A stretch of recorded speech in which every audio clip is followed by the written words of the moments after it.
may be Labor Day, and many of you may have the day off, but they don't here in Atlanta as Clark Atlanta goes up against Morehouse with our Labor Day Classic getting ready to kick off here at BT Harvey Stadium in Atlanta.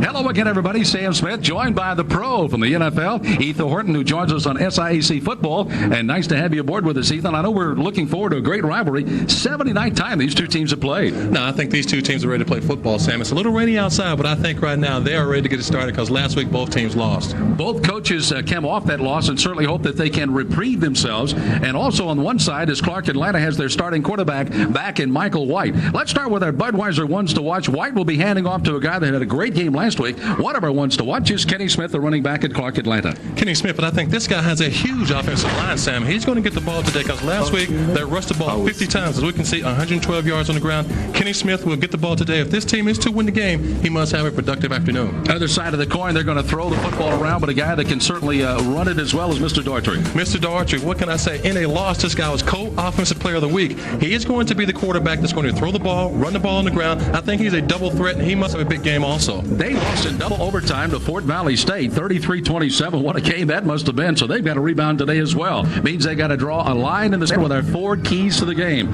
Let's take a look at those keys. First of all, for Clark Atlanta, see what Mr. Crockett's got to do to win today. Well, he must get Daughtry. Here's a guy that can win the game by himself. As I said before, he accounted for 279 yards last week. So he's a double threat through the air, on the ground, so you have to watch him. Offensively, they want to spread the field and give their quarterback, Michael White, a chance to read the defense and get the ball to his receivers and make some plays through the air. Morehouse on the other side. Let's take a look how well they want to try to get off, and I think they want to get off quickly, don't they? But Morehouse want to get off. They want to get off quickly because A.J. Jones, the head coach, he wants to get on top of this team because he feels like offensively the Panthers cannot come back. In terms of stopping the big plays, last week they gave up an 80-yard play, 84-yard play actually, and they won the game on it. Look at Fort Valley State. He wants to get in his team's head, hey, we can win football games, so therefore if we play well, get on top of this team, we can come away victorious. Anthony Jones, the SIC Coach of the Year last year with Morehouse. He knows full well with Smith running the ball and now back in the lineup, and Clark Atlanta can be a tough team to stop. We'll be back with our starting lineups and kick it off on Labor Day right after this timeout.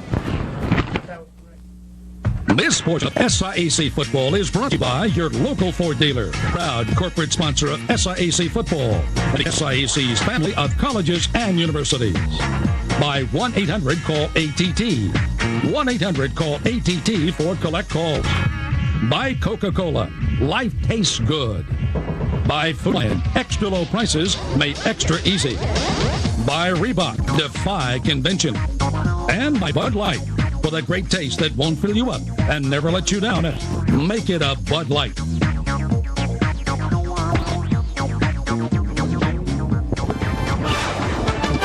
Well, they're just about ready to kick football off, and it'll be Morehouse that'll be getting the football first this afternoon as we get ready in a rainy day in Atlanta. This is a club that certainly is going to thrive in the running game on both sides of the coin, so we'll find out how well Morehouse is going to do once they get that football here for today. Here's the kickoff as the approach on, and we're underway, and the Squidward's going to go to the back. It'll come at the 25 out to the 33-yard line, and quickly we're underway as a short kick that time, fielded straight up the field, and it'll be Morehouse getting ready to do battle here today for the action. So let's take a look at the Morehouse. Let's take a look on the near sideline. The offensive coordinator for Morehouse giving the signals as he sends it out. That's Kerry Gray. Take a look at our Ford starting lineups again. It'll be Daughtry starting at quarterback, Zachary back, along with Howard blocking up front. The flankers are Mack, Rogers, and Hunter. Hunter tight end. They will throw today in this rain. Kramer, Richards, Coleman, and Davis. Their experienced front line that is getting space as day goes by. They stand in motion on the side. Rogers rolling. Is Daughtry throwing that way. Rogers has got it at the 40, steps out of bounds, and the first down of the afternoon for Morehouse. A very positive start for Morehouse. The defense has got to stop this now. Looking at the defense for Clark Atlanta. Bradley Smith and Thomas up front. Look for Bradley coming off the defensive end. Some damage today. While the linebackers, very experienced ones, in King, Brown, and Wright. While the secondary experience for Clark Atlanta, they're going to have to be today. Well, Bear Freeman will lead the way. Harris, Reed, and Johnson. As you know, Daughtry, even though it's wet, is going to put it up today as you look into the eyes of the QB. Rogers in motion. They'll hand it off to the tailback, and the run out to the 50-yard line as they get one straight ahead, and Zachary will across the 50-yard line and take it down into Clark Atlanta territory. Not a start defensively for Clark Atlanta because, first of all, pass, and now the run by Morehouse. As I think right now you got to look at Coach Anthony Jones, also the offensive coordinator. He started out with a short pass, he's come back with a nice little run to Nathaniel Zachary. So I think he wants the feel of this game, but also he wants to get the feel for his players so they can be successful down the stretch. So again, the play of 7 yards, second down and 3 for the Maroon Tigers. He's going to be a tired puppy today as he goes in motion virtually every play. They hand it off again, and Zach got that same hole. He gets it ahead. He falls forward to the 45, and finally knocked off his feet on the defensive play. The defensive line there for Clark Atlanta. Again, at Bradley, Mackin, Cooper, and Thomas. Smith has been put in place of Mackin. Chad Smith, number 99, out of Pompano Beach, Florida. Big guy at 301. Going to be called on to try to stop the pretty good rush coming up the middle.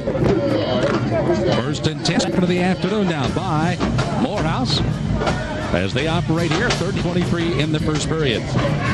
Stacked running backs. Rogers does not go in motion as they'll try and test the center of the line again, and Jackson will not go anywhere that time. Good rush from that inside linebacker spot. Clifford Browning. And the 6'2", 239-pound sophomore makes a good penetration here, Ethan. I think he just blitzed Clifford Brown this play. Had 7 tackles last week. He's off to a good start. Also, look at the field position now. It's 2nd and 1. It's a 2-shot deal right here for Morehouse, so they can either pass the ball or they can rush the ball first down. I asked Curtis Crockett down on the field just before the game. I said, how are you going to get to Doherty? Look at him going, I think we'll blitz a little today. So that's exactly what we saw for that linebacker spot. He was a little reluctant to get that game plan out, but we've seen it working now. Down 11 yards to go. Zach gets that deep handoff. He's opening to the near side, backing out in front, but apparently maybe a hole as well as he takes it over the 25 down to the 20-yard line. So unfortunately that time is the wide receiver trying to do what wide receivers try to do. And that's, of course, just more or less tame more than block a lot of times, and they've got a hold out of that. Well, Corey Porter, he was a little too aggressive.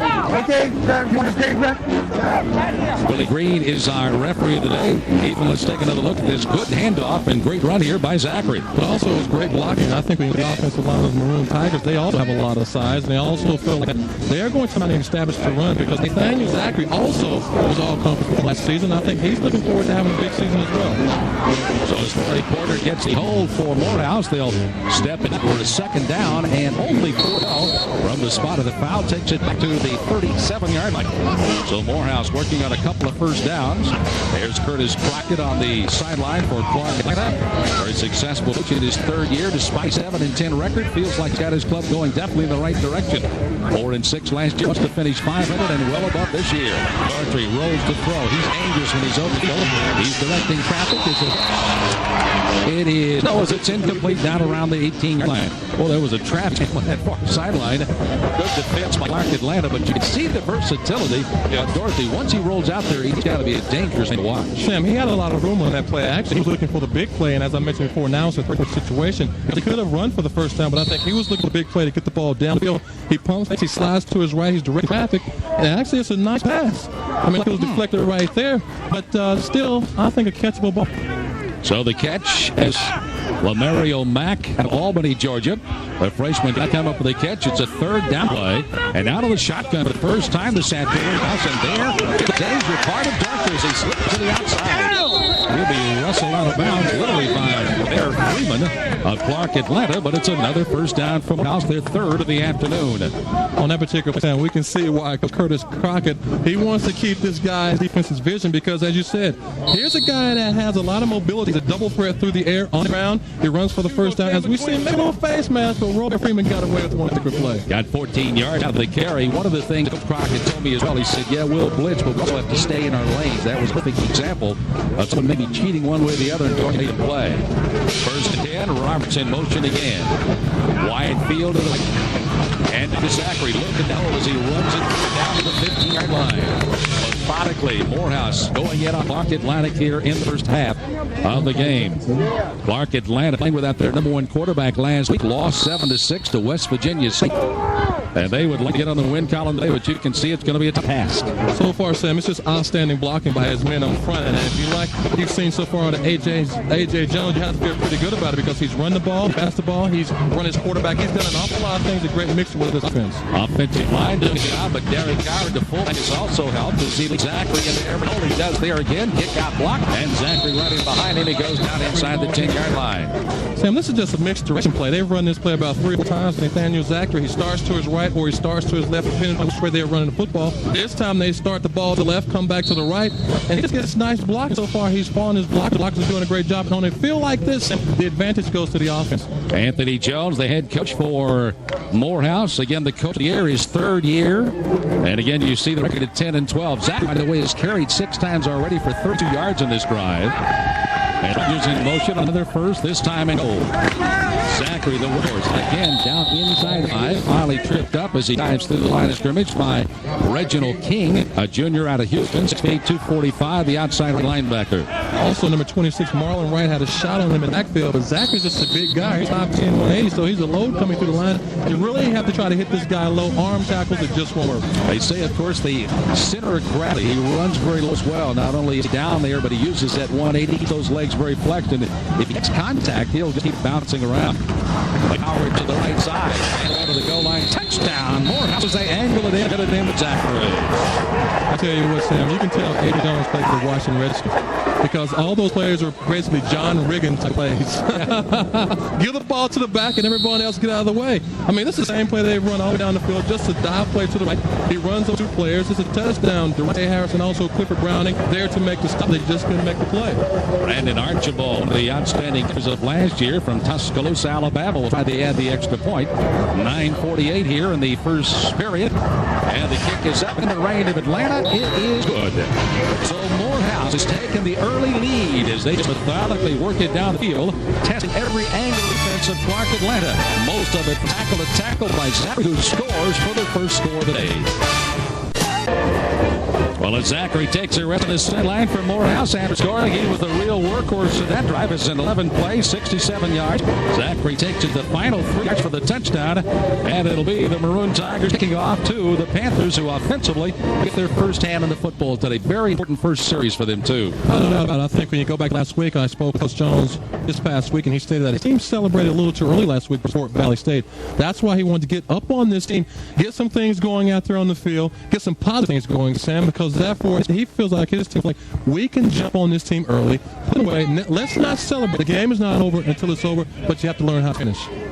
Well, Lewis Jones getting ready to kick up, but a apparent problem with the clock at 9:48 is stopped momentarily here at B.T. Harvey Stadium. And, of course, it was named for a gentleman who matriculated here to Atlanta way back in 1916. His name was Burnwell Towns Harvey. He was a coach here for over 13 years, from 1916 to 1929, but stayed at the university for 42 years, helping this athletic program grow. And B.T. Harvey Stadium named in his honor. We'll talk more about, of course, the track that runs around. Happens to be the M.C. Moses running track. Somewhere that sticks in my mind, being a guy that could run a little bit. We'll talk about that more before the day is over. We're ready to go. The 2 deep men for Clark Atlanta. Robert Freeman, number 20, and on the far side, number 2, Vernon Moore. They're the deep backs. Waiting for the kick. Referee waiting. It is finally. They're still waiting for that clock to get going. By the way, we'd like to remind you that SEC football will continue. One of the big rivalries in this conference. Morehouse and Tuskegee will be meeting over in Columbus. And, of course, that'll be their 66th meeting. And that'll be the next telecast of SEC football. And it should be a great one. We'll have a pregame show. We'll talk to the coaches. We'll interview a lot of great people that have been involved in that series. And we'll also have a great day of football for you from Columbus, Georgia, coming up again as Tuskegee and Morehouse later this year in October. Well, the referee is going to be keeping the official time on the field as the clock has gone awry, and now we're ready to go. Long, Bear Field will catch it at his own 2. 3 comes to the outside. Through the maroon and almost just a step away from maybe getting a lot of yardage that time, but he's brought down. Good tackle that time by Easton Hood. Hood, a running back out of Atlanta, a freshman, 5'11", 220, just shooting him down. 26-yard return. Starting lineup for Ford here for Clark Atlanta. You see White, their starting lineup. It's a great game last week on that backfield. Good receivers, and these are the guys that have to perform. Morris, Tyson, Sherwood, Lewis, and Harrell up front. There's a look at Michael White. He was starting quarterback of last year. He actually broke his leg, and he twisted his leg and his knee just prior to the first game, and did not play all last week. Walter Coleman was the quarterback in the 7-6 loss. They handed off. Where else would they go? But Kenny Smith, their man that really had a great game with about 12 last week, and he gets a cycle of the game. They bring it out for about 6 yards. Morehouse's defense will try to stop across the front. They'll toy around, but Burnham, Nelson, and Kirkpatrick will be alongside. The linebackers, Birch, All-American John Grant. I can't wait to see this kid play, along with Stewart, the other linebacker. And these are defensive guys. They call them dudes with attitude. They're secondary guys that really have a intent to not let anybody complete a pass against them. Second down, 4 yards to go against Smith. Kenny playing for yardage. He's going to get about 2 out of that. Then the right side of the defensive line for Morehouse. Blanchard, Toy, and Nelson. And the linebacker Birch coming up to help on the play. Also, Sam, so far we've seen exactly what Coach Crockett alluded to earlier. We're going to come out and run football, but what they also have done, they've put 3 receivers in the game to spread that defense out, which in turn spreads the front 7 out. So you get a lot of lanes out there. They give you a chance to run the football, and he wants to come out here and run the football. As we see Curtis Crockett here, his 3rd season, he's 7-10. This is an intense guy. You're talking about what type of attitude do you want to have for a coach as well as this team? Passion, dedication. That's what he's looking for out of his players. 3rd down, 1 yard to go for Curtis's Love as they operate on that near hash mark right in front of his bench on the far side. White's got a hammer, but I don't think he's going to get enough first down. And there is the first indication that the Moisture's going to play a part of this game today. I think so. I think anytime you have a wet ball, the quarterback must ride the center. And what I mean by that is must stay in there just a little bit longer before he pulls out. As we see here, White just pulls out a little bit. He didn't ride the center, but I'm pretty sure they will work on that on the sidelines because when that ball gets sick, it's kind of hard to hold on to. Now we're looking at a 3rd and short, so it's actually 4th down, and they could be going for it here. Well, there is some discussion going on. And, of course, there is a very pleasant temperature, 73. Not so pleasant on the humidity. They feel it is all grass. It actually is pretty good. It rained off and on all the week. Light rain throughout the day. It's forecast, and the fan setting stand says light. What are you talking about? I'm soaking out here. Well, it's short. They're measuring it is well short. White wants to go for it. Chris Crockett says, yeah, but your contract, they don't have anything to do with going for 4th on your contract. It's a little early for that, Sam. Also, field position on your own 38-yard line, 38.5-yard line. I don't think you go for it there. You just kick the ball away and hope your defense can hold up where you can get the ball back pretty good field position. Well, Clark Atlanta again will be looking at Lejeune kicking off, getting the punt. The deep man back is going to be number 9 is Carl Griffin. Griffin is a senior Fayetteville North. High snap! Lejeun's going to have to get back. He literally kicks it out the end zone, and definitely is the safety. Probably the largest play he might have had because 1, 2, 3, 4, 5, 6, 7 Maroon Tigers are going to be all over him if he didn't move. Well, Sam, you stated earlier, the dampness of the field, the dampness of the ball. I think the center grabbed the ball too tight. He snaps it too high. And the kicker here, the punter here, has no chance of getting the ball. It's way over his head. I think you had a center where actually a deep snapper just trying to make sure that I get this ball back there to our punter. But I also feel like he wanted to make a play here. So you look at the team, now you've given up the score, you've given up 2 points, and now you get the ball back when you look at the Maroon Tigers. Well, Clark Atlanta will be kicking away on a free kick. We return. It's Morehouse. The Maroon Tigers playing on their home field have the lead now with that safety being on 9-0 as they get ready to receive this free kick. Lejeune will kick it up, and it'll be Carl Griffin that'll field it on his own 25. The hole up the middle, at least he made it his own as he carries it right up to the center of the defense. Last man off the bottom is going to be Angie Pittman. He's a senior out of Atlanta, Georgia, to make the stop after a 16-yard return. So first out for Morehouse, unfortunate circumstances for Clark Atlanta this series. Right now, Coach Crockett, I'm not very happy. I mean, defensively, the first drive they were able to go down. They being Morehouse able to go down the field. You come back, you didn't sustain anything offensively. You give up 2 points down 9-0. If you're AJ, you're very happy right now. So is Howard and Zachary standing in behind Doherty, the quarterback. Rogers again in motion. From Durham, North Carolina, a junior.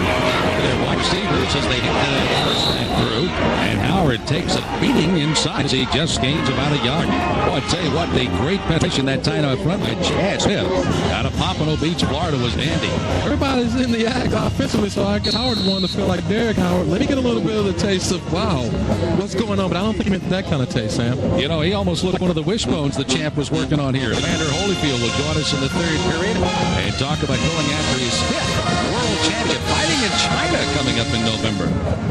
Right now they're fighting for yards. Down at 8. Rolling to his right. He's throwing to the middle. It's going to be out, intercepted back there deep in defending and trying to come up with it for the Clark Atlanta club. Number 10 back there was Albert Nichols. Nichols out of New Orleans, just Jr., and he had his hands all over this football. Darchie's very, very, very lucky here, Sam. Don't run to one side of the field and throw it back across your body, which is what he did here. Albert Nichols, great play by defender, but he held on to it. That's the play that Curtis Crockett is looking for defensively. So now it's third down and long situation, exactly where Clark Atlanta wanted Morehouse to get in more of today. Right now, this is definitely a passing situation. I also feel like that Darchie must football, but if you're rushing the passer, don't get out of your lanes because he can also pick it up with his legs. Out of the shotgun, Darcy, trip to the right, lone receiver to the near sideline.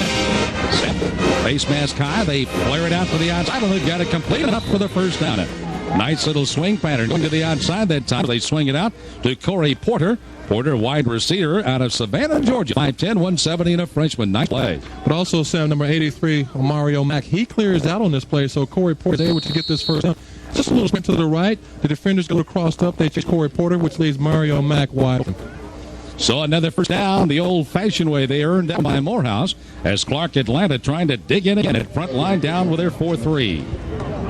Corner on the left side up. Titus Rogers comes opposite of him. He'll be picked up by the safety. But instead they'll go to Zachary, and up the middle he goes. And the line pushing him forward. Down inside the 40 to around 38-yard line. Well, left side push from Morehouse. Kramer, Richards, and the center Coleman really doing yeoman work. They're just moving that line scrimmage around. Well, Sam, Ronald Richards is 340 pounds. So anytime you have a lineman, that's your guard that size. You're bound to move some. As we see Zachary here, he's just finding the holes. I mean, right now, offensively, the Maroon Tigers are doing an outstanding job pushing out. Hats on everyone. You don't really see a white jersey going unblocked here until he gets 7 yards up the field. Offensively, you got to like that if we're going to run the football. And a nice couple of pull yards that time. Kicked the block out, which really opened that hole for him. It's a 2nd and 5 after the gain of 5. Dartry swings this out.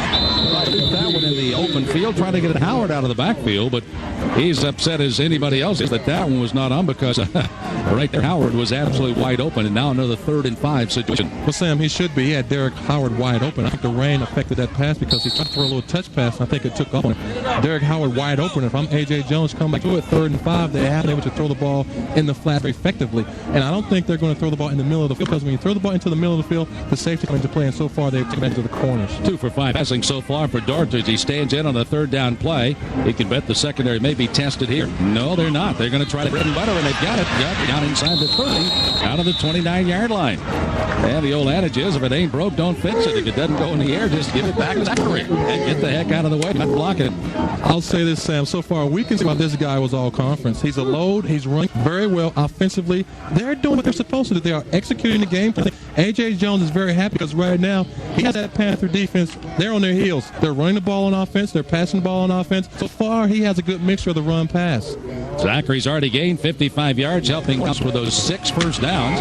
And Zachary will carry it again, time in the 25. Zachary carried for 755 yards last year. He had 4 100-plus rushing yards and a second-team All-SIAC performer. A great smile on this kid as well when you visit with him. Oh, and this guy was the most improved Maroon Tiger for 2000. He is definitely improving those stats, improving everything he's done so far. And I think offensively he has been the name player for this offense. And the nice thing about it, back there going, okay, I call again. Give me the ball. If I'm him, I'm back there. Give me the ball. Give me the ball. We're running very well. Second down, 5 yards to go for the Maroon Tigers of Morehouse. They almost got Clark Atlanta off again. They get to the second back there, and a running back has replaced him in there. That's going to be Maddox. That's going to try at the run hole that time as he backs up as Zachary. And you got that duel. That could be more trouble for Clark Atlanta today. Sam, being a former running back, I mean, I'm in heaven right now. And you don't care who's back there as an offensive lineman because I think the offensive linemen have gained confidence by the way they're firing off into the blocks. And they want to run the football right now where they're blocking, and they go to the sideline and say, let's keep running the football. Travis Spurley is the new fullback and hand it off again. This time Spurley will carry it as he powers his way down inside and goes all the way down to the 6-yard line. So this Morehouse front line and, of course, the running backs doing what they need to do as they really make Clark Atlanta pay after that bad kicking mistake. Well, Sam, so far we've seen Darchie, we've seen the tailback, we've seen the fullback, we've seen receivers. On a field like this, you have to run straight ahead, downhill running. The Maroon Tigers, they are operating on all cylinders right now. I think they're looking back at last week saying to themselves, we should have won that game. Let's way to get on this team and put this team away so somebody else will get a chance to play. They probably said that a little stronger than we should have won that game. You're right. Goal to go for Morehouse. They were really ticked. Of course, for Fort Valley, a huge win for them to start the year in the SIAC. The pitch back to Matt. Touchdown. Morehouse. They get a second of the touchdowns of the afternoon. I think when you look at the Maroon Tigers, Sam, they caught that Panther defense in man-to-man coverage. Because right now, you look at this defense, they have to take chances. They haven't stopped this team offensively on the ground or through the air. It was a check by Docker. He pitches it. And option football is responsibility football on the defense. That play right there is a great play because nobody's responsible for the tailback. Well, what we're showing that replay was kind of the old Ruski play here. Once again, the entire line had lined up to the left of where the kickers were. And the center just stepped with the up back, and they ran it in for the two-point conversion. As they ran it in. And again, Mack will run it in. Curtis Crockett is not happy as a little tomfoolery by Morehouse gets them a two-point conversion, and they'll take it out for a timeout. 17 Morehouse here early in the first quarter. Chance Smith along with Ethan. We are at BT Harvey Stadium here in Atlanta. SIAC Labor Day Classic. You could join us this red and windy day on a Monday. Many of you having the day off there. Playing some football here. Morehouse the better of the two teams at the moment. Scoring again as Zachary and Maddox have now scored. Now the tailback spot for Morehouse. They got the lead for the score of 17-0. Getting it off, Archibald will boot it, and it'll come back to the line, and Freeman has it for Clark Atlanta.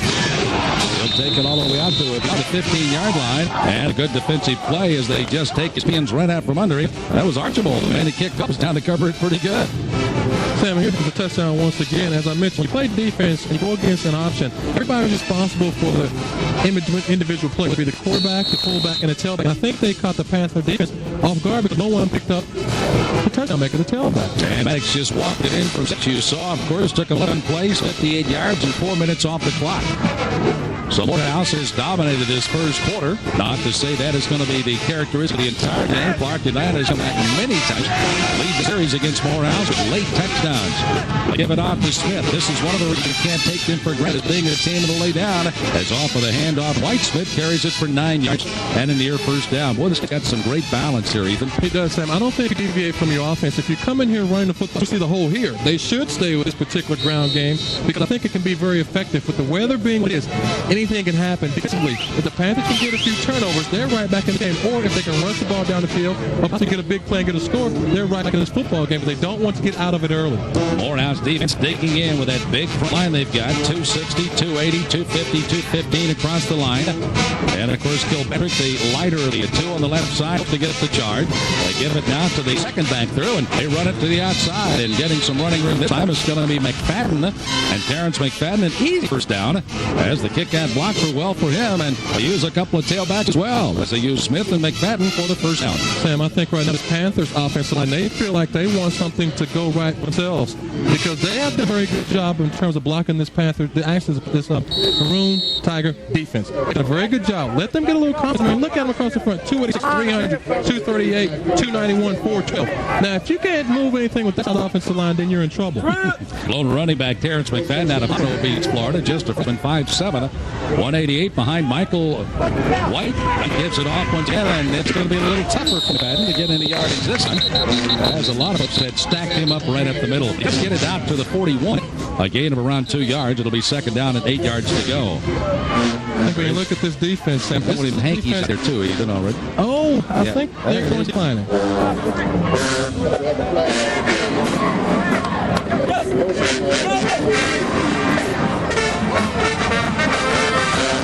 William Green, our referee, who had the microphone on, apparently not able to hear at that time. How good are you reading lips there? Nonetheless, it is going to be declined. And, well, they're going to... Well, he declined it. Now they move it to... They had the down marker back at the 1, so now they move it to second with that short gain. Second down and 8 as they decline the penalty. By Sherwood out of Miami, Florida, out over the football. The juniors, 238. Michael White out of Kenner, Louisiana. Find him in the shadow of New Orleans. They throw over the middle. It's complete. First pass of the afternoon. They get it complete. Swing it to the outside. And they get it down, and that time it's going to be Haywood out of East Point, Georgia. And he makes a catch. Only 3 all last year. He makes a big catch there. A nice looking pass. It was just a 2-12 quick spin, as we call it. The back goes out to the flag. Receiver comes inside. He catches it between the safety and the linebacker. As we see here, Haywood, he had a nice game. As we said earlier, stick with the game plan. Good things will happen. So far, the Panthers are doing that. David Haywood, again, just a sophomore to add to that offense here for Clark Atlanta. And now they're cooking with a first down. They're down 7-0. A 1:41 left in the third. As now White has seen something in the secondary. Doesn't like it. He's got to hurry here. Becky looks for a little swing out. They got it to Smith. It was Smith.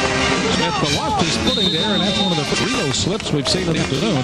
He'll battle hard to get back to the line of scrimmage. I don't believe he made it. No, I don't think he made it either. I think this is a play you go for it. He loses his balance because the turf is just a little slippery. But this is a play that you want to get the back out into the flat, get him on a linebacker 1-1. But this play is going nowhere, so now you come back with a dip play. This looks like it's going to be 2nd and 9, I think, Sam. You come back and throw the football. There was a maroon wave coming at him with help out there. Had been able to catch the football. Not right. There wasn't many people there. No, it surely wasn't. You mentioned Michael White. He checked off. He thought he saw something that wasn't there. They come back with 4 receiver set. Could be a pass. Trips to left side, wide side for as he sets up on the 2nd down play. They hand it off up to him as they tried to run a little trap inside. And is stopped for nothing. Well, that front line linebacker is really playing well, and you will watch number 50 today run all over everybody. That's Big John Grant, a 2-time All-American. This kid is something. He's just a junior out of East Georgia. He led the SIC in tackles with 125 last year, 16 against Fort Valley, 13 at 16 against Albany, and 13 against Miles. He was all over the field in the 125 tackles, Ethan. He was all over the field every game. Yeah, you're right about Sam. So it's 3rd down, no gain previous play. White gets men in motion. Long count. They flood this right side, but he's not got a lot of time to throw. And I don't believe they're going to get anybody on that one because an intentional grounding with nobody there receivable to try to pick up a lot of down line with the only people there. So the intentional grounding will add 2 throws of Clark Atlanta here. Also, Sam, defensive player Sherman Simmons. He also has made an adjustment. He's starting to blitz his linebackers in running situations as well as pass situation. Since that's what that was right there. He is not going to allow this offense. Decline. Okay, we're going to buy. You want to take the penalty for intentional grounding? Look at here, our referee, William Green, asking the team captain for Morehouse. Lock it down. And, of course, his linebackers, Birch is the man that made the call. And, of course, the loss of down. So it brings up 4th down, and Clark Atlanta will have to kick that football away again if they get a kick this time. And as I was saying, Sam, Sherman has made an adjustment. He's going to not allow this offense and Michael White to get back. They started to get a drive going. He wants to break their confidence before they can come back on the next drive and feel pretty good and put something in the end zone. Sherman Simmons, good friend of ours at Winston-Salem State University, where he graduated from, and also coached there as well. Just Jude again, another high snap. He gets the left footer out of there, and a nice kick under the circumstances. Takes somewhat of a Clark Atlanta bounce down to the 55-yard line, and skipping up again and going, that center and I got to work a little bit. Well, he may have to go to the sidelines and work on that work on his hands. If they can get a towel to cover the ball before it's being punted, he has a chance to get a dry ball. Otherwise, Sam, he's going to be hopping up all day. Well, that's the end of the quarter as Morehouse has made their way to the scoreboard for 17 points, including a couple of touchdowns and safety as they roll on here. This is our Labor Day Classic, Morehouse and Clark Atlanta. First periods in the book. Back with more after this timeout.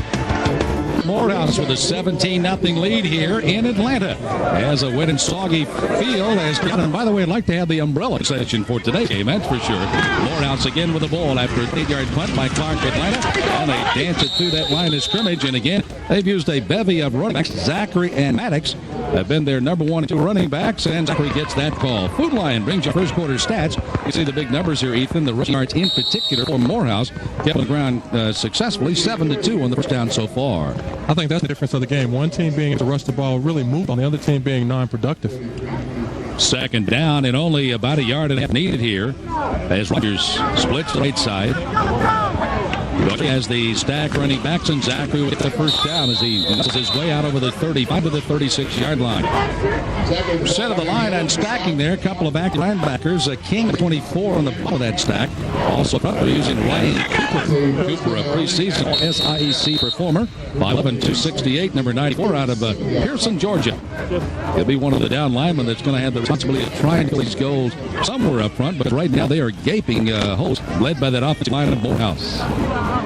First down and 10. 8th first down of the afternoon for the Maroon Tigers. They feel despite the loss to Fort Valley, they are just the team to challenge Tuskegee for the title. Tuskegee went undefeated last year at 12-8. Savage to the outside, no place run. You saw King, another linebacker out there, was Marlon Wright out of Miami, Florida, number 26. As he and King number 24, spelled that one out nicely. You see your linebackers reacting well. I think Chris Crockett has made a decision. We must get our defenders closer to the line of scrimmage. Let's eliminate some of those lanes as well as opportunities for those running backs. But also, if you do that, you set yourself up for a big play for the year. You see Zachary's numbers, 12 carries for 57. Anthony Jones talking to him, he said, I'm not sure that play was designed to go outside. You can't bounce that play. It's designed to go downhill. And the success they've had between tackle to tackle, I don't see any other way to go. They have had some motion. I feel they get away with it on this end of Dartry. He's going to just get back to the original line of scrimmage. The third down and 10 yards to go. Marlon Wright makes that play. Stays home. He doesn't really rush the quarterback. He kept the quarterback in front of him. In this case, Dartry, I think they were waiting for that quarterback draw. He has a lead blocker, but nobody gets a block. He fights off the block. Just a nice play by Marlon Wright, the linebacker. So the linebackers stepping up here for Clark Atlanta. They can do it one more time. With their hands on the football. Be a punt with a third down and 10 to go for Morehouse. One of the things we talked to both of these coaches, coordinators, all, an intense rivalry first just leads to one thing. All of the players very focused on today's activities. A lot of extracurricular activities just totally cut out last night. These kids in better, back door, he thrown in the middle. Oh, he's got a fumble. It's a down and a fumble recovery. Is it a reception? I think it's a fumble. It is. It'll be Clark Atlanta for the fumble recovery, and off the top of it is Browning it. I tell you, Archie waited and waited for Kenneth Harris to come into the middle of the field, which he did. But you got to hold on to the football. And I think this is the type of play that the Panthers have looking for. Something to get them back in the game. Archie surveys the field. Nice catch. Way to deliver the blow. Anytime you're sick, you come in the middle. You separate the guy from the football. In this case, Arthur Johnson. He did a job. Johnson, a sophomore out of Gardena in Georgia, and a great play for the boy. He stuck him just yes, he did. That's why I got him up here and not down there. First down and 10 to go for Clark Atlanta. Just exactly what the doctor might have ordered here in the second period. Down 17-0. Back Michael White, their number one man of last year, didn't play last week. He looked as if he wanted to go. And I'm not sure he didn't lose the handle on the ball as he started to throw, and just had to try to regrip and then got decked for the loss. I might have to go against you. I think he was trying to double fake. I mean, right now in great field position. He pumps fake, he brings it down. Maybe the defender, Japeith Nelson, kind of got in his vision. And he felt like, I'm getting ready to get hit, so let me protect the football, which is very smart. You don't want to give the ball up to anyone you already have. But definitely you want to give them any more points. You're giving them, you've already given up 17. Take the ball and live for another day. One of the first players down is Sherwood, who's down number 56 here for Clark Atlanta, the junior out of Miami, Florida, and he is the man that, and again with the slippery turf and what have you, it's always a very dangerous situation. While they take care of Mr. Sherwood on the turf here at Harvey Stadium in Atlanta, 17-0 Morehouse will lead. We're going to take a quick time out. We'll be back right after these messages. I will not attempt singing it, but I have a feeling it's going to be a rainy night in Georgia tonight. It's a rainy afternoon with a 17-0 lead with Morehouse, but Clark Atlanta has just come up with a big fumble recovery in a situation that they've lost some yardage on the sack of quarterback, but now they try to find something that'll dial in some yardage here for them. As again, one quarterback. And they dial the yardage by splitting it out the outside to Sean Houston. Young Bland of New Plants, New Jersey, a senior at 5'11". We'll get some of the yardage back, but not a lot. Have to get that one. Also, Michael White checked off the sticker play. Just a little play in the flat, as you mentioned. Nothing there. Thomas Howard, he comes up next to play. So it's going to make up a third down. Again, a very long situation. At least 15 yards, maybe 16 at best. And again, with the rain coming down, the dangerousness of throwing that football around. But Clark Atlanta is almost forced into this situation. Smith, their fine running back, and had some success early with some runs. A bad snap from Surf cost him, and Morehouse has made him pay with a safety and a couple of touchdowns here. Like to throw. Had to run out of the pocket. Being rushed hard. Throws up the field. Coming back to help him out is the wide receiver. Coming back and diving forward a good catch. The time is Clark Atlanta gets the catch. And number 2 is Vaughn Moore coming back to help out the catch. Good play. Those are the type of plays this offense needs. Really, this team needs, because they need something to pick them up. White, he bought a little time. He's dropped back. He's going to be flush to his right. And that's a good play by staying alive by Vernon Moore, because he could have easily said, okay, he's going to get tackled and just lollygag. He didn't lose sight of the football and the quarterback, and now they have a first down driving down the field. So they used Joshua Moore, and now they've used Vernon Moore as 2 wide receivers for Clark Atlanta. 2 guys not listed on their depth, but they've had to go to the well a little deeper. First down for Clark Atlanta to play. Gets it off the draw as they try to run up the middle. McFadden will drain a couple of yards as he runs up beyond the 40-yard line down to around the 39. May have just gotten back to the line of scrimmage, though. John Grant. Oh, yeah. Our American. I don't think that's the first, actually, the second we've called his name, but you got to love it, guy. I mean, his guy's been all over the field, as you mentioned. 3 seasons in all conference, 212 tackles in 2 years. So you know this kid knows for the football. I think the coaches also like toughness, Sam.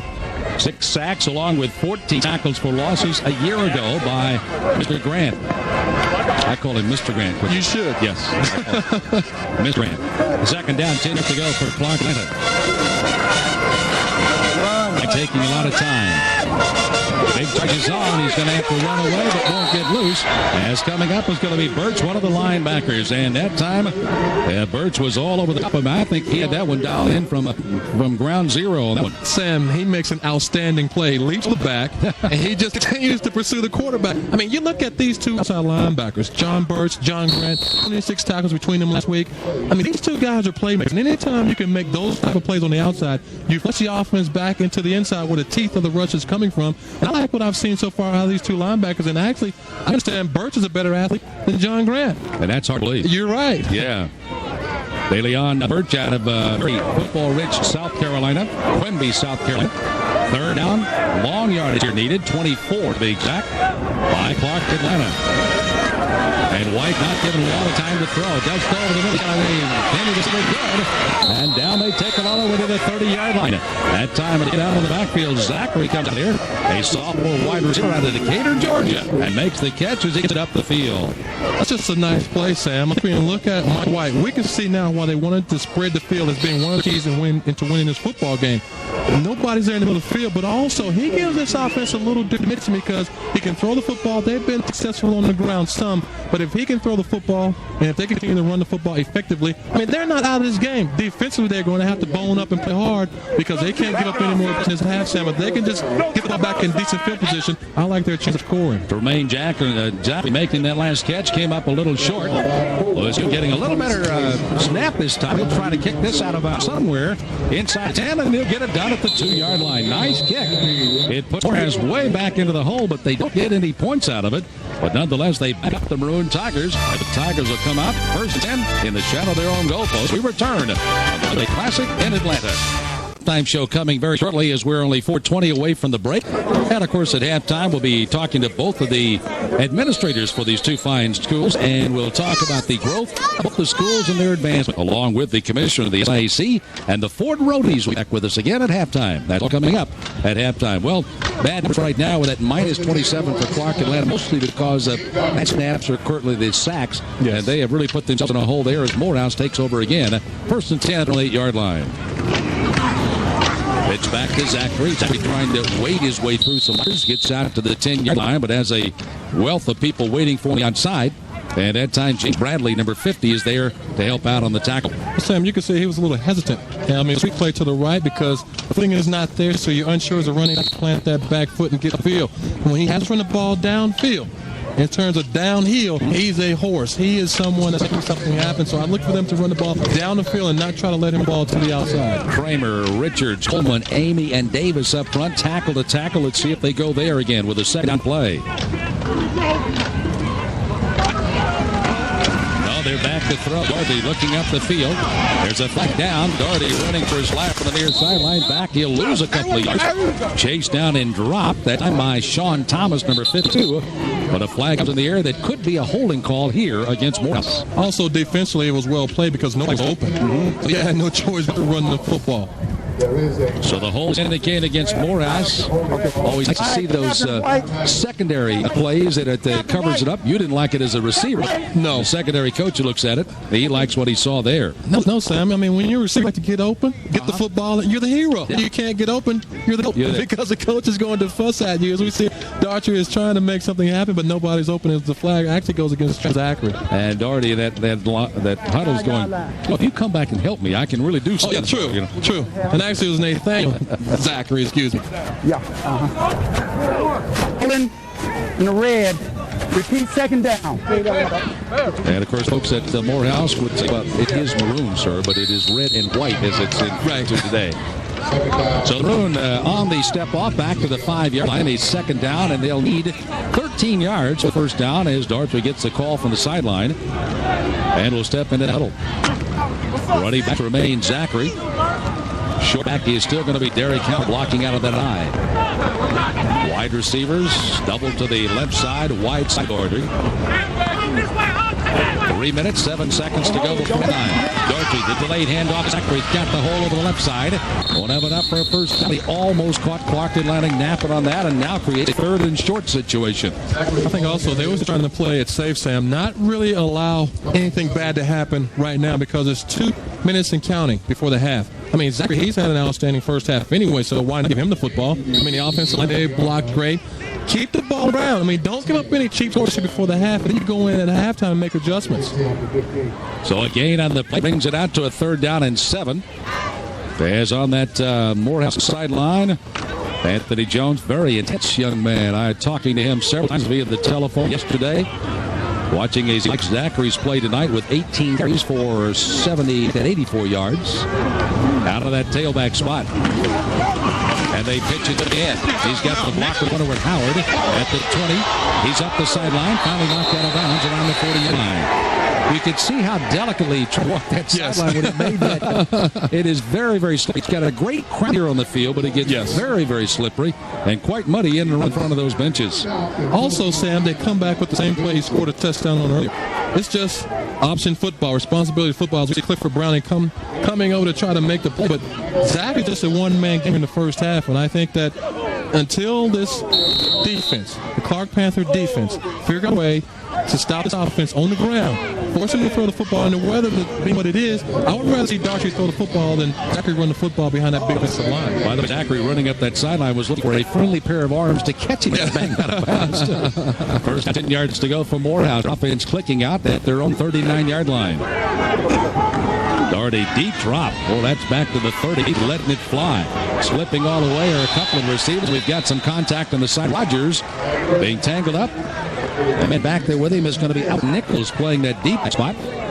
And I think they got tangled up against the contact for the interference. Well, we saw both guys slipping and sliding. I was surprised by this deep drop and by the way that the ball is being thrown because, Sam, I don't know. I don't know about that. Was it catchable, I think, is the key word there for me. Well, their feet appears to get tangled up. You can't say that Albert Nichols really tried to get involved in terms with the receiver and try to distract him from the football. Both guys were twisting and turning. I think that play should have just been a no call. Because I don't think that, and I think they're bringing it back, so I'm not sure. And you could be right. It could be a non-catchable pass. On the offense. Interesting. So they ruled Rogers shoved off or made the contact with Nichols. So that goes exactly the opposite direction. And we thought it might. Nichols reacted stronger than indeed they had appointed him. You're right. And now here we're going to see it again, but let's wait with the left arm. He does. Rogers pushes off with the left arm right before they hit the ground, but I think he was just trying to get position, but I don't know if he really contacted him that strongly as you stated, going to hit the ground. But you line up and play another day. 10-yard penalty from the line of scrimmage makes it down in 20. Back it goes, 50-yard penalty, Back it goes. They try to get to Maddox. Maddox now will take the ball up to beyond the 25 to 26-yard line. 15-yard step off on that last one. James Bradley makes the play here. I mean, he just slices in from his defensive end spot and puts the back flat on the back. So Clark to Atlanta certainly looking for opportunities to do things here in the first half. They've kind of self-destructed with some bad snaps for over the punter's head. Had trouble hanging on to the football. So despite the fact you're down with sort of 17-0, what ifs come into the game? What if you're right in the second half, you know? They haven't really played that badly on one side of football. And now if they turn this again and stop Morehouse before the half and maybe they have one shot of their own with the clock running at a minute. Little high snap out of the shotgun. Doherty, plenty of time to throw. He does to Rogers. Intercepted by Clark Atlanta. Back it the other way. Running the football and bringing it back is Arthur Johnson, who makes the intercept and takes it down to the 25. And I said they needed a break. I say they needed the ball back. They have. And now they've got an opportunity to score if they can take it in. 20 yards on the return by Johnson. All right, Sam, now Morehouse has 2 turnovers, but now you got to look at that Clark offense. Here's another opportunity for them to make a play, and he's just trying to hit Kenneth Rogers in the middle of the field. Arthur Johnson playing center field. These are the type plays that you must make positive when you get the offense on your side of the field. Right now, they are on the side of the field they need to be on. They being Clark. Arthur Johnson, once again, he plays center field. He's reading the quarterback. He makes the play. Great play for the defense, and as we stated, it's 56 seconds left. They're down in this position before. They self-destructed. Now they have to put some points on board to feel good about things going into the half, because if they can do this, and offensively, if they can gain some confidence, anything can happen in the second half, because defensively, they really aren't playing that badly, and I think they are trying to give themselves a chance to win on the defense side of the football. Well, as they line up with Chris Crockett looking on, left tackle in this case is Jamie Terrell, 412 pounds, number 71 on the left side, lines up to protect White as they give it straight ahead to Smith. He goes on the line of scrimmage and takes it to the 24-yard line. Well, there's one good thing right now, this Clark offense, they have timeouts.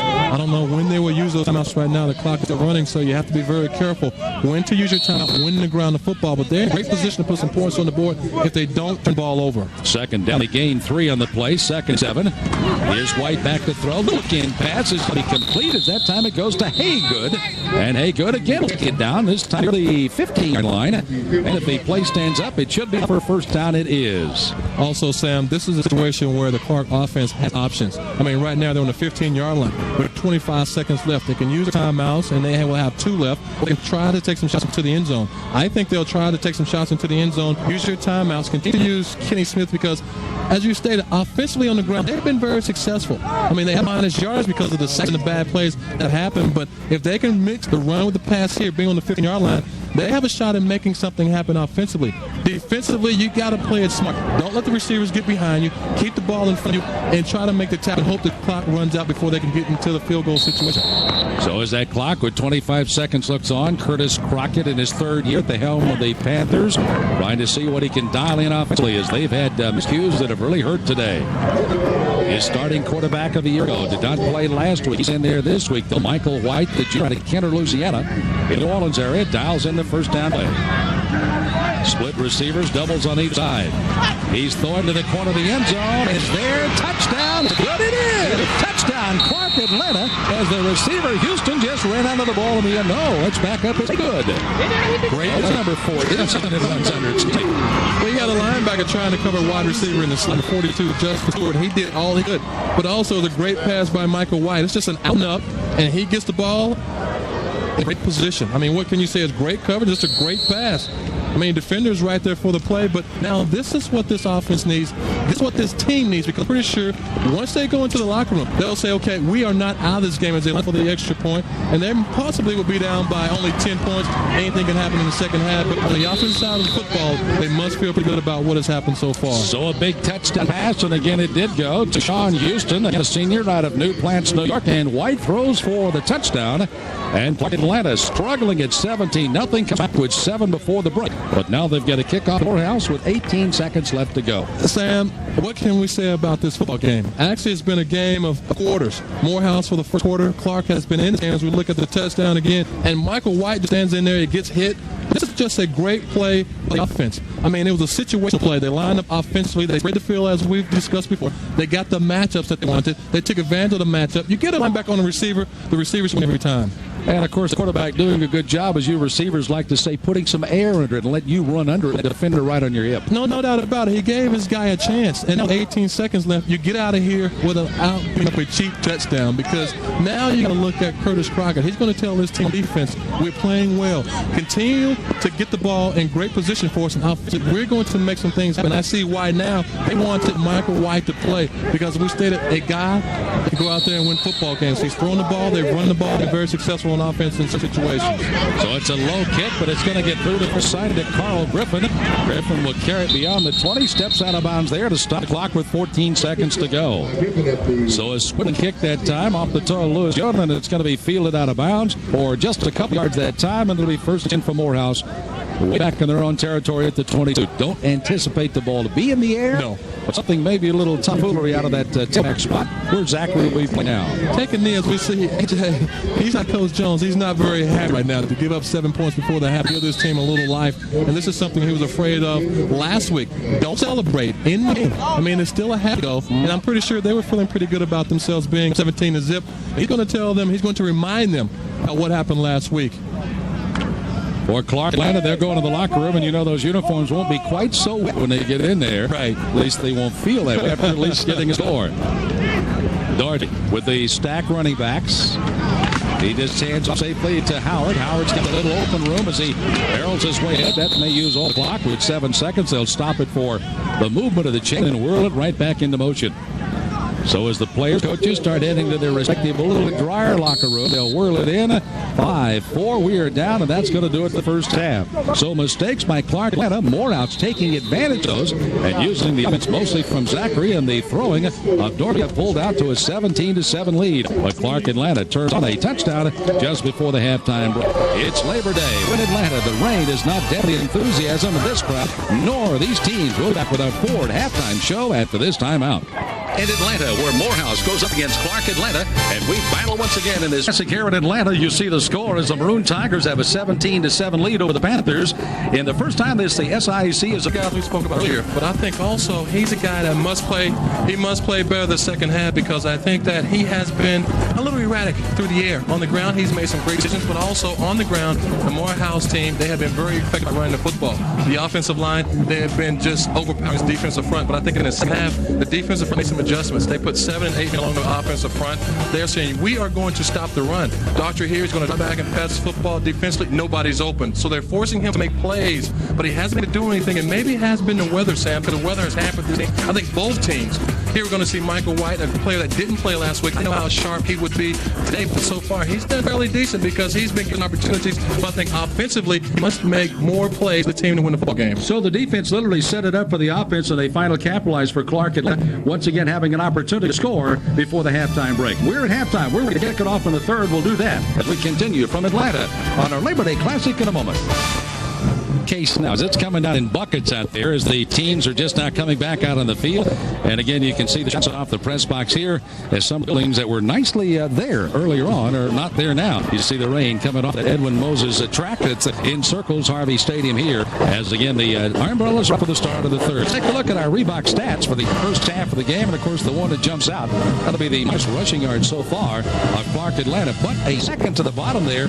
In addition to the total yards, going to be 2 turnovers by Morehouse, which is a big key for this game to get Clark Atlanta back in. I think so. I think that's the confidence that this Panther team needs. Also, what has been impressive to me is Nathaniel Zachary, 116 yards on 19 carries in the first half alone. Last week, he had 122 yards, I think, 5 yards in the entire game. So he's been very effective. Also, the total yardage, 216 yards for Morehouse. A lot of those yards have come through Zachary on the ground. So as the numbers running up, and even though the footing and everything's gone rather badly, 5 penalties called in the entire first half, which bodes well for us. We are welcome here at the campus of Morehouse in Atlanta, and of course a great aggregation of historically black colleges and universities amassed in Atlanta.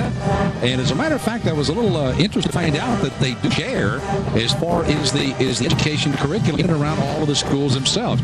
You may be attending Morehouse, but if there's a class need in your particular field, you can go to one of the other historically black colleges here in Atlanta with the cooperation they have. Take that class and use it towards your graduation on whatever school. I think it's a great deal for all of the youngsters here in the Atlanta area, and certainly a tribute to the historically black college leadership that follow these fine universities, and we met 2 of them at time today.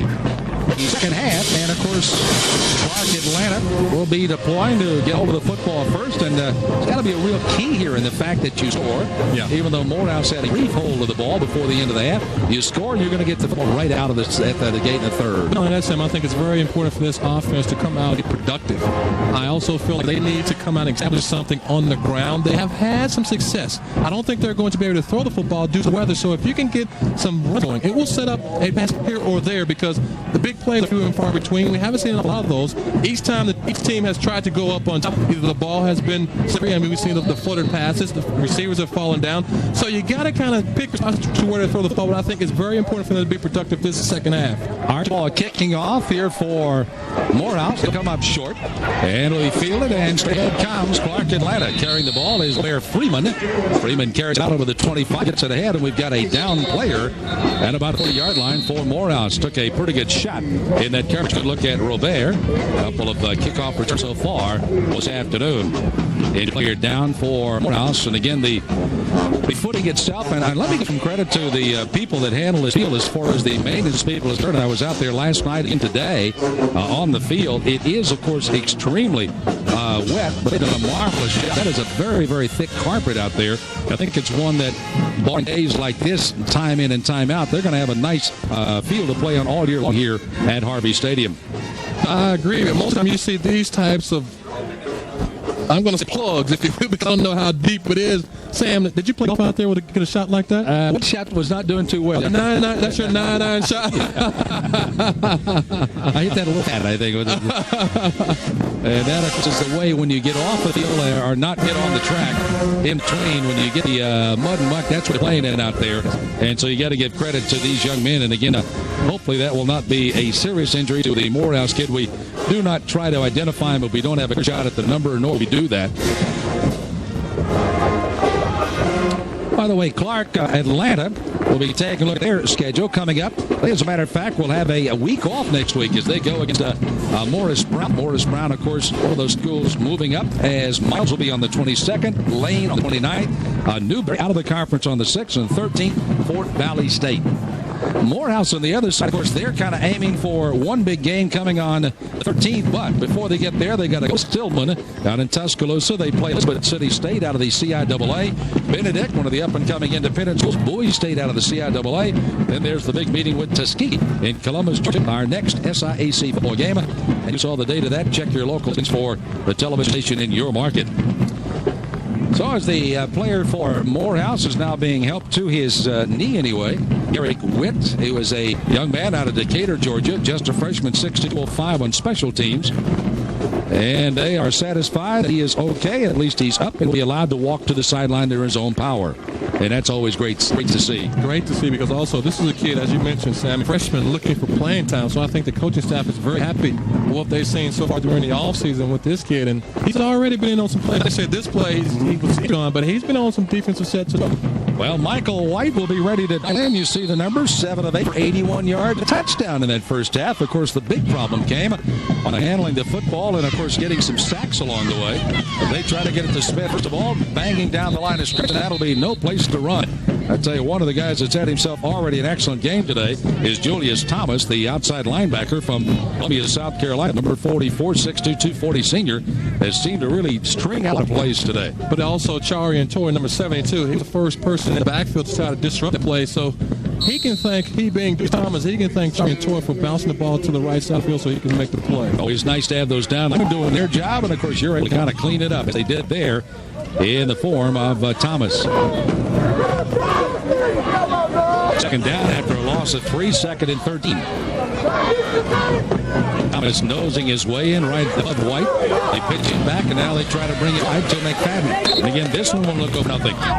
So right at the line of scrimmage, it'll bring up a third down, and they still need 13 yards to go. Well, Sam, I think it was a little mixed in the backfield because Michael White couldn't decide whether it was a pitch or a handoff. You see, he hesitates. I think when you look at McFadden, he doesn't know where to come down the field, go to the outside, but it's just a good play by both guys to make something positive. It could have been a negative play. So negative play draws now the third down and long yardage situation. situation, which is what Clark Atlanta did not want to face here on the first possession in the third. Hoping to come up with a little momentum from that touchdown strike they got before halftime. Receivers both left and right. White is back to throw. He's got some time over the middle. Oh, perfect. And a flag is down from way upfield by field, Judge. It's time the wide receiver going up and paid the price. That was Romaine Zachary. Made a catch earlier in the game, but he really paid the price on this one. I thought Justin Rainey timed perfectly. I mean, he's making a break on the ball, and he's there. I mean, the official, I think he wants to say, okay, I want to pick this flag, but I can't now. But he's right there on top of the play. Zachary Jermaine, he tried to go up and make the catch, but you got to say that was a great play by the free safety, Jonathan Rainey. Rainey, junior out of Tupelo, Mississippi, 5'10", 205. And there it is. They do disallow the flag. They say, nope, after a conference, he did make the hit at the right time. So it's fourth down and kick time down here for Clark Atlanta. So they'll have to kick the football away as Griffin will be the only man back. Carl Griffin, the senior, Fayetteville, North Carolina, as Curtis Rickett wants to have just a last little say-so. Curtis showing a little element cover-up as well. Well, it wasn't interference, that's for sure. That's exactly right. Was June's three punch, 7.3 yards so far. There's respecting his kicking abilities way back at his own 30-yard line. Left footer line drives that out. That could be a pretty good run back as they're going to overkick coverage. And they finally close it down as they get it ahead to the 46-yard line. It was good to see the deep snap, get the ball back to the punter. He didn't have to jump up the whole first half. He had to jump up and try to get the ball. But as you mentioned, Sam, a low kick, when you get a low kick like that, the advantage goes to the returner because now the ball has no air under it. It doesn't give the defending team a chance to get down and cover the kick. If I'm an offense guy, I like those type of kicks because you get into the teeth of that punt team before they really can get a feel for where the ball is.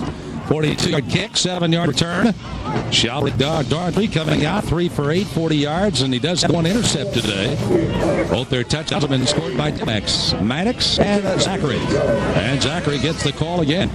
He's hit by one and then really nailed as he was stood right straight up, and Albert Nichols finally got the benefit of that stand-up block and a good try for a tackle from the front and the linebackers.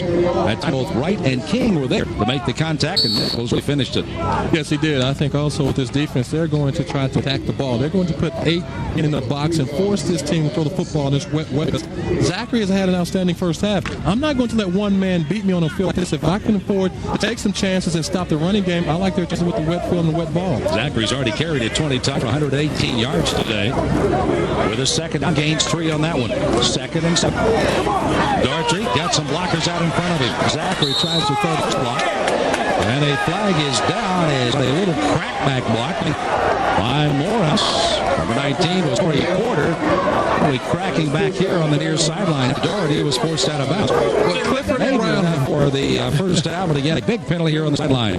Clifford Brown is a little aggressive. Anytime you get a shot at quarterbacks, you have to be careful when to throw and when not to throw. This time you see Daughtry, he's picking up a lot of yardage as he has some blocks outside, and he's way out of bounds. And Clifford Brown, he should be ashamed, but he's just trying to make a play. So first down for Morehouse as Curtis looking in from across the way near sideline. Anthony Jones right now enjoying the 17-7 lead with 12:15 to go in the third. Well, Curtis Crockett should be upset because you go in before the half, you score 7, you get yourself back into this football game. If they score here, they being Morehouse, that was 24-7, and now you're looking at catch-up. And we've already stated that Anthony Jones feels like if he can get on top, he doesn't feel like the offense of the Panthers can come back and take this game away from them. Well, of course, one of his keys was indeed get an early lead. He did. The second one, of course, was to take away the big plays. Clark had let out the big play for the touchdown, but that's about the only they've had as Doherty does his job for a nice gain all the way down near the 20-yard line. Well, he used all 6'5" and 200 pounds of that frame this time because they've sort of changed their offense. They're not going to allow him to throw the ball or at least take chances, as we've stated, but they continue to run the option. And so far, defensively, they have not adjusted. As we see, James Brady misses right here, and he's just stop starting. I realize his uniform is a little wet, so that could be another reason why some of the defense is slipping off of him. Yeah, nice job by both of these universities. They've recruited well. For example, Doherty comes out of Boynton Beach down in Florida, hotbed football down in Florida, and recruited here at Morehouse. He's now in his third year as a starter. And off to Zachary. Good blocking in front of him. See a nice cut up in front as he hits the outside. Amy had to gain his man, and that ball is on the ground, and it's a fumble recovery. Atlanta clock and Clark has come up with it. So the fumble, Zachary was trying to say he'd recovered it down below, but it's not the case as the officials call the fumble down, and Clark Atlanta comes up with a big break. Third turnover of the afternoon by Morehouse now. We're going to see Reginald King 24. I'm pretty sure Zachary doesn't see him. Wow. That's delivering the blow, but he's changing hands with the football, and he lost it. In a game like this, you put your hands on the football, you cover it up, and you just try to go downhill, which he was doing, because anything can happen when helmets, your arms hitting arms, and right there, great play by the linebacker, King. Clifford Browning has made his second fumble recovery of the day by Clark Atlanta after a good hit, knocked the ball loose. And now the Panthers need some kind of offense to make something out here. Birch, the outside right linebacker, will stop that play running for a couple of yards. And that's with 11 minutes left, this offense has plenty of time. Now you just get a nice little drive going. Give your defense a chance to rest. Get the points on the board, whether it's 14 or 10, and now it changed the whole view of the game. Because now you look at this one team in Morehouse, they thought they had this game well in hand. On the other side, the Panthers, they are back in the game and they're fighting, haven't given up, which is a good thing. And I'm pretty sure if they can just get something going here offensively, the whole sideline will have an uplift. So the offensive line called on to keep the big defensive line of Morehouse off of White if he's going to throw. On the second down as he got tripped to the right and he is throwing. Birch will try to chase him down, and he will drop him down after not let him go. Well, Birch is having one of those all-league games today as he drops down and grabs on it. All-year starter and listed as a big hitter, but a big grabber as it turns out there. Also, Michael White was looking to his left. He was trying to get the ball to Jamin Haygood, but he wasn't open. He was down there blocking on the left side of the field. As you mentioned, the linebackers, this Maroon Tiger defense is pretty good. So they really back up Clark Atlanta again now with a third down play. I got to have a couple more steps. And he'll lose it all the way back to around the 8-yard line, just outside the 8. They must get it out beyond the 25 to the 27-yard line. So a big cheer on this third down play for White as Morehouse, will be ducking their head and just coming right at him. Instead, they try to draw the little drop, and they won't make it as Smith is going to be smooth as he's knocked out at the 10-yard line. Sam, that was just a good field position to punt the ball and hope your defense can hold it once again. I mean, it's very unfortunate for this offense to have pretty decent field position but come away with nothing. I mean, time and time again, you only get so many opportunities to make big plays. You only get field position so many times to make something good happen. So far, offensively, they've been inconsistent. If they can get some consistency going, there's still a lot of time left to play in this game. And I'm pretty sure the coaches are telling those guys they have to be consistent to make some plays. So fourth down play at their own 10-yard line. Bushwood will kick out of the end zone again. And it's a couple of times afternoon. This time is good. The left footer will drop beauty out of there. Oh, Griffin will watch this one bounce. It's a good hop right to him at the foot. He dives away from one tackler and then finally is dropped at his own 40-yard line. Well, I tell you what, a nice kick out of the end zone by Lewis Jones. He drives it deep. 50 yards to the punt. Moves Morehouse out the 50-yard line, and now the defense of Clark Atlanta called one more time. And the Labor Day Classic SIAC as Anthony Jones and his Morehouse Maroon Tigers have lead 17-7, but Curtis Crockett and his club across the way, they know they've got an opportunity if their defense can do it again here. We're just in the third with 8:50 to go. Morehouse with Doherty out of the eye, fakes the handoff. He's looking for it to the near side. A nice play defensively to knock away his King. Just out of the outstretched hands of the receiver, the tight end, Ernest Hunter. First time they looked at the tight end from Smyrna, Georgia today. Yeah, Sam, for the most part, this guy's a blocker. I mean, Ernest Jones is a big, strong blocker. And it's a surprise play. Let's get the ball to the tight end. I don't think we're going to, if it plays like that, I don't think we're going to get too many opportunities. Albert Nichols would have been the man to make the tackle before King came in to break up. So now Morehouse has shown another wrinkle in their offense. They have now gone back to a wide receiver, taking Hunter out of the game. As out of the eye is on the second down play. He'll try to follow Walker's up the left side. Does. Turns the corner, out bounds at midfield. Boy, he's got such speed. He just kind of dances so well to get himself to see what Zachary is going to be able to make any kind of a block. Also, I thought Reginald King, before the outside linebacker, was going to run him down, but Shavard Daughtry turns the corner. Actually, it was Marlon Wright for the first down. I mean, this guy is hard to really contain because he can inside. He's shown that toughness. He's shown the toughness to get outside. He can throw the football. So defensively, he gives you a lot of looks. And if I'm the defense coordinator, I got to figure out, do I blitz him? Do I stay back? I mean, what can I do? Because this guy can beat you in a number of ways. And of course, you're always looking for the pitch when he starts running down that line of scrimmage. First down, a carry by Daughtry. This time there is the pitch to Zachary. Howard holds his block and uses as he turns it up. Nichols knocking him down. He crosses the 40, takes it down to the 37-yard line. The weapons of Morehouse starting to come out again. I think that's exactly it. They have so many weapons that you have to be responsible for. The quarterback, the fullback, the receiver. See the pitch here. Look at the blocking. I mean, he has a lot of options, a lot of ways he can run this football. He heads downhill, but I think when you look at the defense, they're probably tired. I mean, I realize defenses win championships, as they like to say, but you can't ask your defense to hold, especially an offense like this, win a football game. So offensively, you must get something going in a proper fashion. Great numbers by Zachary. By the way, the running back coach, Derek Moore, 6-year NFL veteran, is the man that handles the running backs here for Morehouse. I'm sure he has told Zach to thumbtack that football to your hands this time, as he was let it unfortunately fumble for Morehouse earlier. Sam, I couldn't agree with you more, because Moore is also probably telling him, Dominic Maddox, he wants to play the way you run the football. Good point. You know, he's waiting over here. He sees the same holes that you see, and I'm pretty sure he wants a chance too. So unless you hold onto the football, you come over here and talk to me. Good look at this campus here at Morehouse. And, of course, just south of the downtown Atlanta area, as the high snap goes to Doherty. Plays it well. As a step out of one tackle, will not get by anybody else. Is coming up with Chad Smith, number 99, was the man that made a tackle. And now we've got a whistle, and a play is called. Based on the last few calls by Anthony Johnson, I think he wants to keep the ball on the ground. I mean, I realize they're lining up in a lot of different formations, the shotgun formation being one. See, personal foul on the offense, but I think he's decided to make Tark Daughtry become a runner and pass less. I don't know if he's protecting the lead or he has great field position, so he can take chances. Maybe the footing out there is not good as it appears up here, but you and I both know from up here it looks pretty good. It actually had brightened up a bit here with the rain still coming down steadily. It looks a little brighter, but it's still raining rather strongly out there right now. Let's take another look at this, and it comes right at the end of the play here. Daughtry spinning around and being dropped down. Another look at it from the side. Away from the play, and he's hit. He's going down. Chad Smith taking him down. 94 jumps over. Gets a little help for Browning, but the official something with it. Gilroy definitely pointed to the ball as he was taken down. Third down, and take it all the way back to the 5-yard line, where Daugherty once again will have the third and long yardage. Exactly, he's not going to go anywhere. As a big play coming right straight in the middle that time, and making the play is going to be James Bradley. Bradley tried to be one of the big plays from Clarksdale, Mississippi.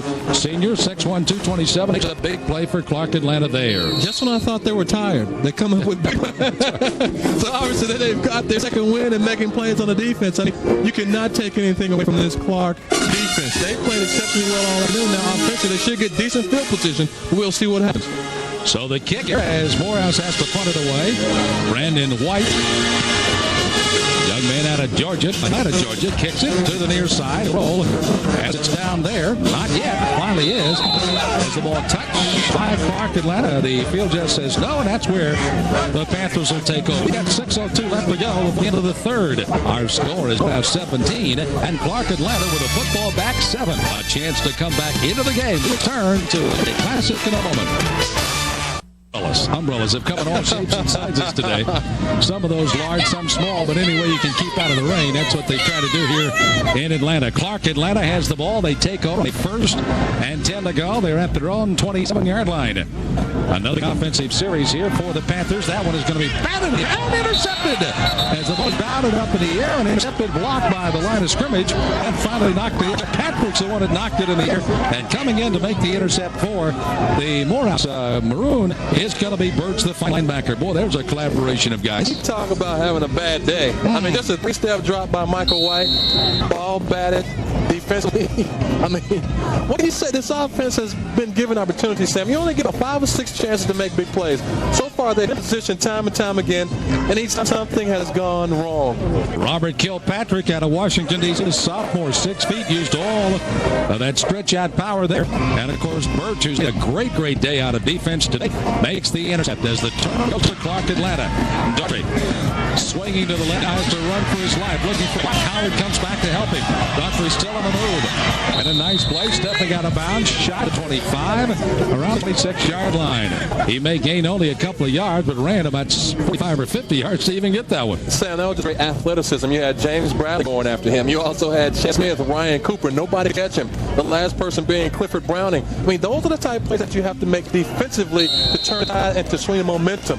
And as we can see here, you see number 24, Reginald King. He's bending over, so maybe they're tired again. I'm going to stick with that. And it may change because a few minutes ago they made some defensive plays. If I say that, maybe they'll make a few more defensive plays. Sampson along with Heath Harden here at the SIC Labor Day Classic in Atlanta at Harvey Stadium here on the campus of Morehouse. As the Maroon Tigers have forced that one in for first down. Need to get down to 22.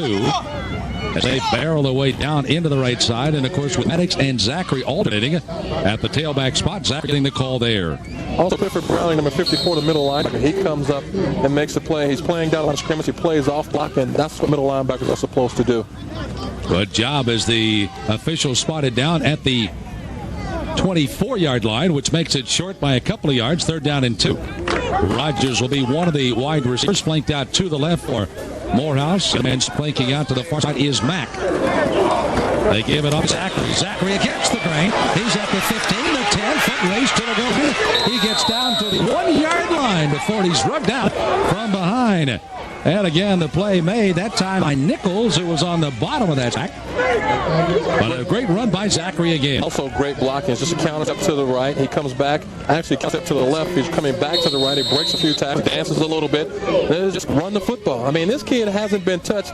And he's gotten maybe 5 or 6 yards down the field. And here's great execution by the offensive line. The offensive line gave everybody to the left. And Zach has a huge hole. And I think he'll come back with that same. Nope, they go with the quarterback sneak. And a touchdown, Morehouse on the keeper. So Doherty sets it up again with Zachary running it down. Zachary 160 yards rushing. Doherty finishes up with a little plunge to the end zone. And with 4:33, it's a 23-7 game. Morehouse will go for the extra point. Let's watch this extra point. They tried a little tomfoolery a moment ago. It looks like it's going to be traditional this time, though. There you go. Yes. They had the ball inside on the opposite side, and this ran one in earlier in the game. As the kick, it'll be Archibald. Low snap. Gets it up, player into that one, and it is good. So with a 24-7 lead, 4:33 left to go. Morehouse again with lead. And again, Zachary, the workhorse, after, again, an interception made by Birch. So defense hands it to the offense, and they rest for the Maroon Tigers. To kick off the scoring drive, 4 plays, 32 yards. Darche finishes it with a 1-yard plunge, but again, 160 yards by Zachary. The last one setting up down at the 1-yard line. Archibald gets ready to kick off here for the Maroon Tigers. Tigers coming off a double overtime loss to Fort Valley State last week at Valley. So they will come home and put something together. They have so far. As this kick will go Freeman. Freeman will finally feel it just outside 5. Hesitates momentarily, jumps on the tackle, brings it out to the 29. Nice return as Freeman brings it out for the 1st and 10 here for the Panthers of Clark, Atlanta. And they first have had opportunity, but again, the door of opportunity slammed in their face outside on the 1 touchdown just before the break. Well, they've seen a lot of adversity on this football field. I mean, actually on both sides. Defensively, you look at those guys, they're all seated on the sidelines right now. They're all trying to get a breath, but I also feel like that once again, they're not out of this game by any stretch of imagination. It's still 4 minutes left to play the game, the entire quarter left. You got to get something going to feel good about it, and then you try to build from there. Smalls, Stephen, and Grant are the 3 defenders. On the splits to the left side, 2 of them linebackers. As Clark, Atlanta tries to do some of the spread of the field and then hands it off to the tack. And as this time they'll try to run it in with Terrence McFadden. McFadden will carry it ahead for a few yards, and now Clark, Atlanta going quickly to the line of scrimmage with 4:06 to go here in the 3rd. Gain on the play, nice one of 4. They have a 2nd down and 6. White intercepted, a dive catch by Stewart. And now Clark has once again worked again a diving intercept by Justin Stewart out of Delaware, Ohio. senior, 6'2". Good speed, aggressive. He had a total of 3 tackles, but nothing bigger than this intercept right now. Sam, he just read the route. I mean, he watched the quarterback. He watched the receiver. Watch the quarterback's eyes, Michael. He's looking right all the way. Stewart is aligned on the left side of the field. Watch the quarterback, and just as Michael got ready to deliver the football, Justin Stewart looked to his left, saw the receiver, and obviously made the play. Also, Sam, look at this defense last year, 35 turnovers. Today, they have definitely built on that. I think that's why they're a bit opportunistic, but they haven't given up a lot of big plays. One thing that Morehouse is sending a message to undefeated Tuskegee a year ago and already off to this year, that they're looking for a little more parity here in the SIC. They October the 13th down in Columbus. A lot of games between here and there, though. But they're showing they were rated in terms of the preseason number 2 in the conference. You mentioned Fort Valley, actually Tuskegee, Fort Valley State. Those two schools have been the perennial powers. They had Valley State beaten last week. They let that one away. They cannot look over some of these other teams that they'll have to play before Tuskegee. Tuskegee game, I think, last year, and speaking to Coach Jones, that was a game that he felt like that his team was able to find themselves. They built on that game last year, and they were 12-0 Tuskegee, and they won the national championship. But you look at this Morehouse team, they're finding themselves right now early in the season. So second down and 8 yards to go after a short gain. Rogers in motion. Doherty looking at him. He'll elect to tuck it under the arm and run for it. Down to the 40, to the 35, and finally muscled out of bounds. Johnson, number 14, the free safety over to him out of bounds. Nichols was there as well. But Doherty showing versatility. Interesting schedule for Morehouse is the fact they do not have another conference game until that Tuskegee game. Well, he's just using his blockers here. So he's getting up inside. I mean, sooner or later, decide, slide, stay in bounds, continue to let the clock run, because right now he's helping that Panther offense, really the Panther team, because defensively he's allowing him a chance to rest, and also offensively he's making the clock stop where it should be continuing to tick. Curtis has seen his day gone sour again. As Clark, Atlanta again giving the intercept, and Morehouse on a 1st and 10 moving again. As all the numbers on Doherty, he is a threat. And on Zachary actually lose a yard of 160 yards gained so far. As again, they have used Zachary quite a bit here in the second half. He and Maddox, the minute I said that, here comes Maddox. They've kind of alternated the tailback spot, and now Zach's going to get out of there. So you can look here at the line of scrimmage. Right there, the white shirts beat the maroon shirts, as I better say, Sam. Earlier, I think what we said, they were red. Yeah, that's what the referees called. Oh. Okay. But that time, the white shirts, they won that battle. So a loss of a yard. They do bring Maddox in, the lone running back with Doherty out of the shotgun. 2 minutes, 9 seconds before the end of the third. Doherty looking. He's throwing. He throws this on a timing pass to the far side. It's up for grabs. It's going to be intercepted. Clark with 3 back there to intercept the ball. And how about a turn of events again? Robar Freeman. I mean, what can you say about this kid? We've called his name on several occasions. He has great coverage. He's to the inside where he should be. He positions himself very well. He has a play on the ball. Actually, he turns and takes the ball from the receiver. Great aggressiveness by the defensive back.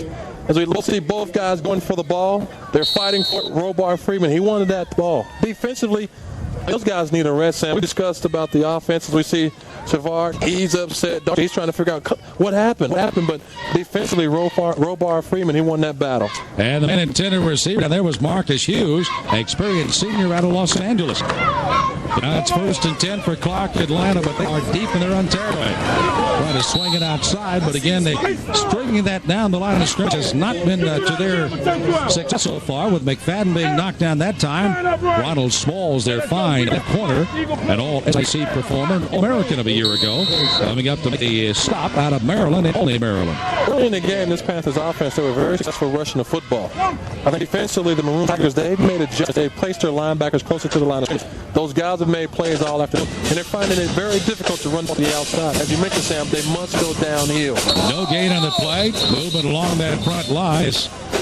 White's a pretty good shot with one of the linemen coming across. That was Nelson. Shot across, gave him a shot. We'll see where the penalty comes down.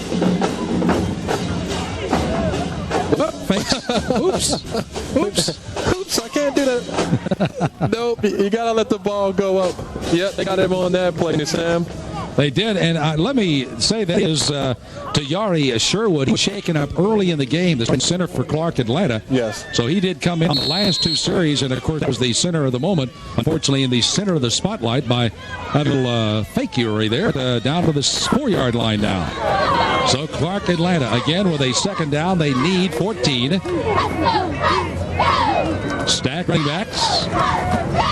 Give it off to the second back in a little running room with Smith straight ahead. Out to the 7-yard line. Brings up third down play, which gets you a little bit more territory to run off for the goal line. Justin Stewart makes the play. The thing about this game, Sam, when you look at this offense, they're given some opportunities early in terms of field position. Also, field position has worked against them because a few times they have gotten turnovers. It's been deep into their own territory. So therefore, they've been limited in terms of what we can call, what we can't call, what's been effective, what hasn't been effective. And so the turnovers are good, but they received a lot of bad position in the process. So let's see if White's going to go to the air here as he takes the running backs again. Morehouse has the line of scrimmage stacked as well. Only Stewart dropping off the line of scrimmage now. Now they took too much time. That's going to hurt him more. I think Coach Curtis Crockett going to pull his hair out. He's probably going to have a fit after this game. So he's thinking, what else could go wrong? I mean, every time we try to sustain something, you see him there. He is very intense right now. You don't see anybody talking to him, do you? Conversation on the sidelines. And the defensive coordinator, Sherman Simmons, talking to one of his defenders, Julius Thomas, in that particular case. Well, it's a third down, ball back inside the 5-yard line. And as they try to run a play, that's going to end the quarter. So after 3 periods of play, Labor Day Classic in Atlanta, SIAC football coming your way across the country as we bring you the action for fourth quarters. We'll return. Morehouse having the lead 24-7. Clark Atlanta with the ball. We return. Classic here from Atlanta. Clark Atlanta trailing Morehouse with a score of 24-7. Has a little ejection on that sideline for the Panthers right now as they've seen some bright spots, but they've seen the depths of depression as well as the fact that they've had so many opportunities just kind of fly away. Tell you what, the Clark Atlanta band hasn't sat down the whole entire. They've been doing their best to try to keep this thing going for their team on the third down and long situations. We start the fourth quarter. As the pitch comes back, they try to get it to McFadden. Slips down as he tries to make the cut. Birch was there to make sure he didn't go anywhere. Reebok stats after 3 periods of play, and again the rushing yardage for Clark Atlanta has not improved. Look at the rushing yardage though, mostly on the running feet of Zachary, 264. Turnovers right now 6 total here in the game, 4 for Morehouse and 2 for Clark Atlanta. And what's surprising, most of the time when you win the turnover battle, you either win the game or you win the game. The Panthers, they're in this position right now. Just at this time, the left foot, Lewis June bangs one out of there. Carlton will field this one. Just back at the 45, we'll take it all the way in the Clark Atlanta 40-yard line, and we'll take it down around the 7-yard line where they'll find it down, and it'll be the Maroon Tigers ball, again with an opportunity to add points to the board. They put some points on the board here, Sam. It's going to be very difficult for this Clark Atlanta football team, I think, to come back. I mean, defensively, they're bold. How many times can you pull your bag before sooner or later you throw it out? 41-yard punt with a 5-yard return. One of the better punters you'll see in all of Division II football, just as kicked out of there for Clark Atlanta. And of course, the way this game's going, give you a little indication that special teams kicking game is going to be very important. Them to have a chance to win some games down the road. Doherty, little bootleg to the right side, going back against the rain and incomplete. Trying to come up and make a grab there as they throw that one back. And again, it goes Mack, and Mack could not hang on to it. No. I mean, Daughtry got away with one once again. Last time as he sprints to his right, he's going to look downfield, just a little sprint drive, and they've been running that same ball fake all afternoon. Pretty sure they tried to suck in those linebackers. He throws across his body, great pass. Mario Mack just couldn't hold on to it. Good coverage late, though, with Freeman along with Johnson there, but again, in and out of the hands of the intended receiver as Mack, a freshman out of Albany, Georgia, 5'10", 180, couldn't hang on to that one. I think Anthony Jones is going for the juggler here. He's trying to put his team away and let some of his younger players get into the game. Sack the running backs again. Howard stays as the fullback. Give it to Zachary again, the workhorse, muscling his way down to the 31-yard line. Slew of tacklers being drugged in behind. Middle linebacker Brown had him around the ankle. Got help from his friends. Well, he's a long afternoon today. Clifford Brown has made a lot of plays. He's been active. And we're coming right at you, right in your home. As you see Zachary get up inside there. Little help from... Well, the smart play by Reginald King. He's trying to strip the football. He could have gone for the tackle, but he's trying to get the football. Smart play by the defender. 28 carries, 169 yards now for Zachary. Let's see, you're going to vote on the game's most valuable player before the day's over. Sam, that's not hard. MVP is suddenly starting to rise to the top, and here he goes again. Zachary at the 10-5 touchdown. He carries it from 31. Nice little sprint draw action. Nathaniel Zachary carrying it in from 31. His second touchdown of the day. And it's a 30-7 lead by Morehouse. They run sprint draw action. They've been sprinting that quarterback out all afternoon, and Zachary just gets up in there, finds him as he bursts into the secondary. Nobody's going to catch him, but he scores here. He has been a workhorse all afternoon. Sam, you mentioned, let's say, vote for MVP. You got my vote already. I think you know where I'm going. Already, huh? That carry, by the way, obviously puts him over the 200 mark. As he's up and good, got 100+ 4 times last year. I'm not sure if he's cracked 200 before. We may check for you before the day is over, because this may be a record-setting performance by one of the outstanding running backs early on here this year in the SIAC. As Zachary running for daylight, and the Maroon Tigers take a 31-7 lead. Today, 203 yards. He is only 11 yards away from breaking the all-time record here at Morehouse, as Greg Kelly set that with 215 yards back in 1970 at Fisk College. So, and Zachary, if he gets hands on the football at all anymore today, probably easily will go by that record. Here's a low snap. It is up for grabs. Finally picked up on the near side, and Atlanta tried it out. There's a fumble, and it may be recovered by Morehouse. And I believe it was, as Harris could not hang on to that slippery ball. Elston Hood, before he knocks it out. Mr. Stewart, he got a little print. Oh, no. They haven't rolled it yet. They're still digging down there. They're talking about it. Clark Atlanta is reacting as if they still had the ball. Yep. I believe they do. So it'll be 1st and 10 for Clark Atlanta, as they are down now 31-7. And this definitely would have been a killer. Oh, he got it back. He being Durante Harris. He was able to fall back on the football. A great defense. Going back to Nathaniel Zachary for a second. They still have a lot of football to play this season, so he's a smart man. Spread the wealth, because we have another game play. You don't take it all right now, because obviously he's been a great back last year. So far, 2 games this season, he's been very productive. But the most surprising thing about him with me, Sam, in 1999, he only gained 2 yards. So he had the breakout year last year, and all of a sudden, boom. Yep.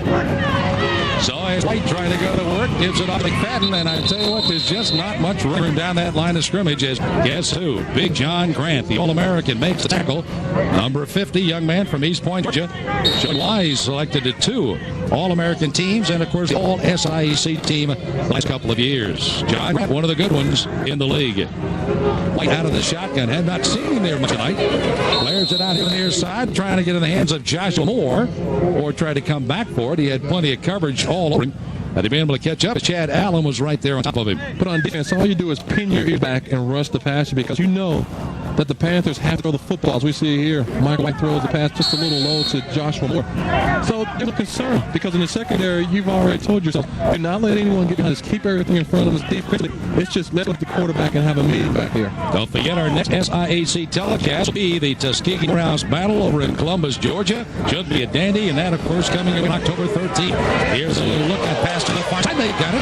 And up to the 30 to 35. They're trying to bring it ahead, and that is Haygood. He's had himself a nice receiving day here for Clark Atlanta, and a nice bullet thrown by White that time. But they haven't been up on that other sideline over there. The Panthers are still fighting offensively, which is good to see, and I'm pretty sure that they are bidding for next season. I don't know what's going to happen for the rest of the season, but I do know last year they started out 4-2 and they lost their last 4 games. So there is some talent on this football team. Now it's just a matter of coming together as a unit on both sides of the ball and putting some things together. So far, they've shown some consistency on this drive. We see the big play by Jamin Haygood as it gets up the field. As you can see, he's had a pretty good day catching the football. White right up to the line of scrimmage, lets it fly, trying to get it upfield, in and out of the hands of the intended receiver, Sean Houston. Houston being covered back at that time by Howard Thomas. And it goes incomplete. Well, Panthers offense, they've been placed in a position where they have to throw the football. Actually, Sean Houston, he was wide open, but he ran out of bounds earlier. And I don't think he can go out of bounds, come back inbounds, and be a legitimate receiver. Guy with 2 first names, Thomas Howard, was the one back defending Howard Thomas.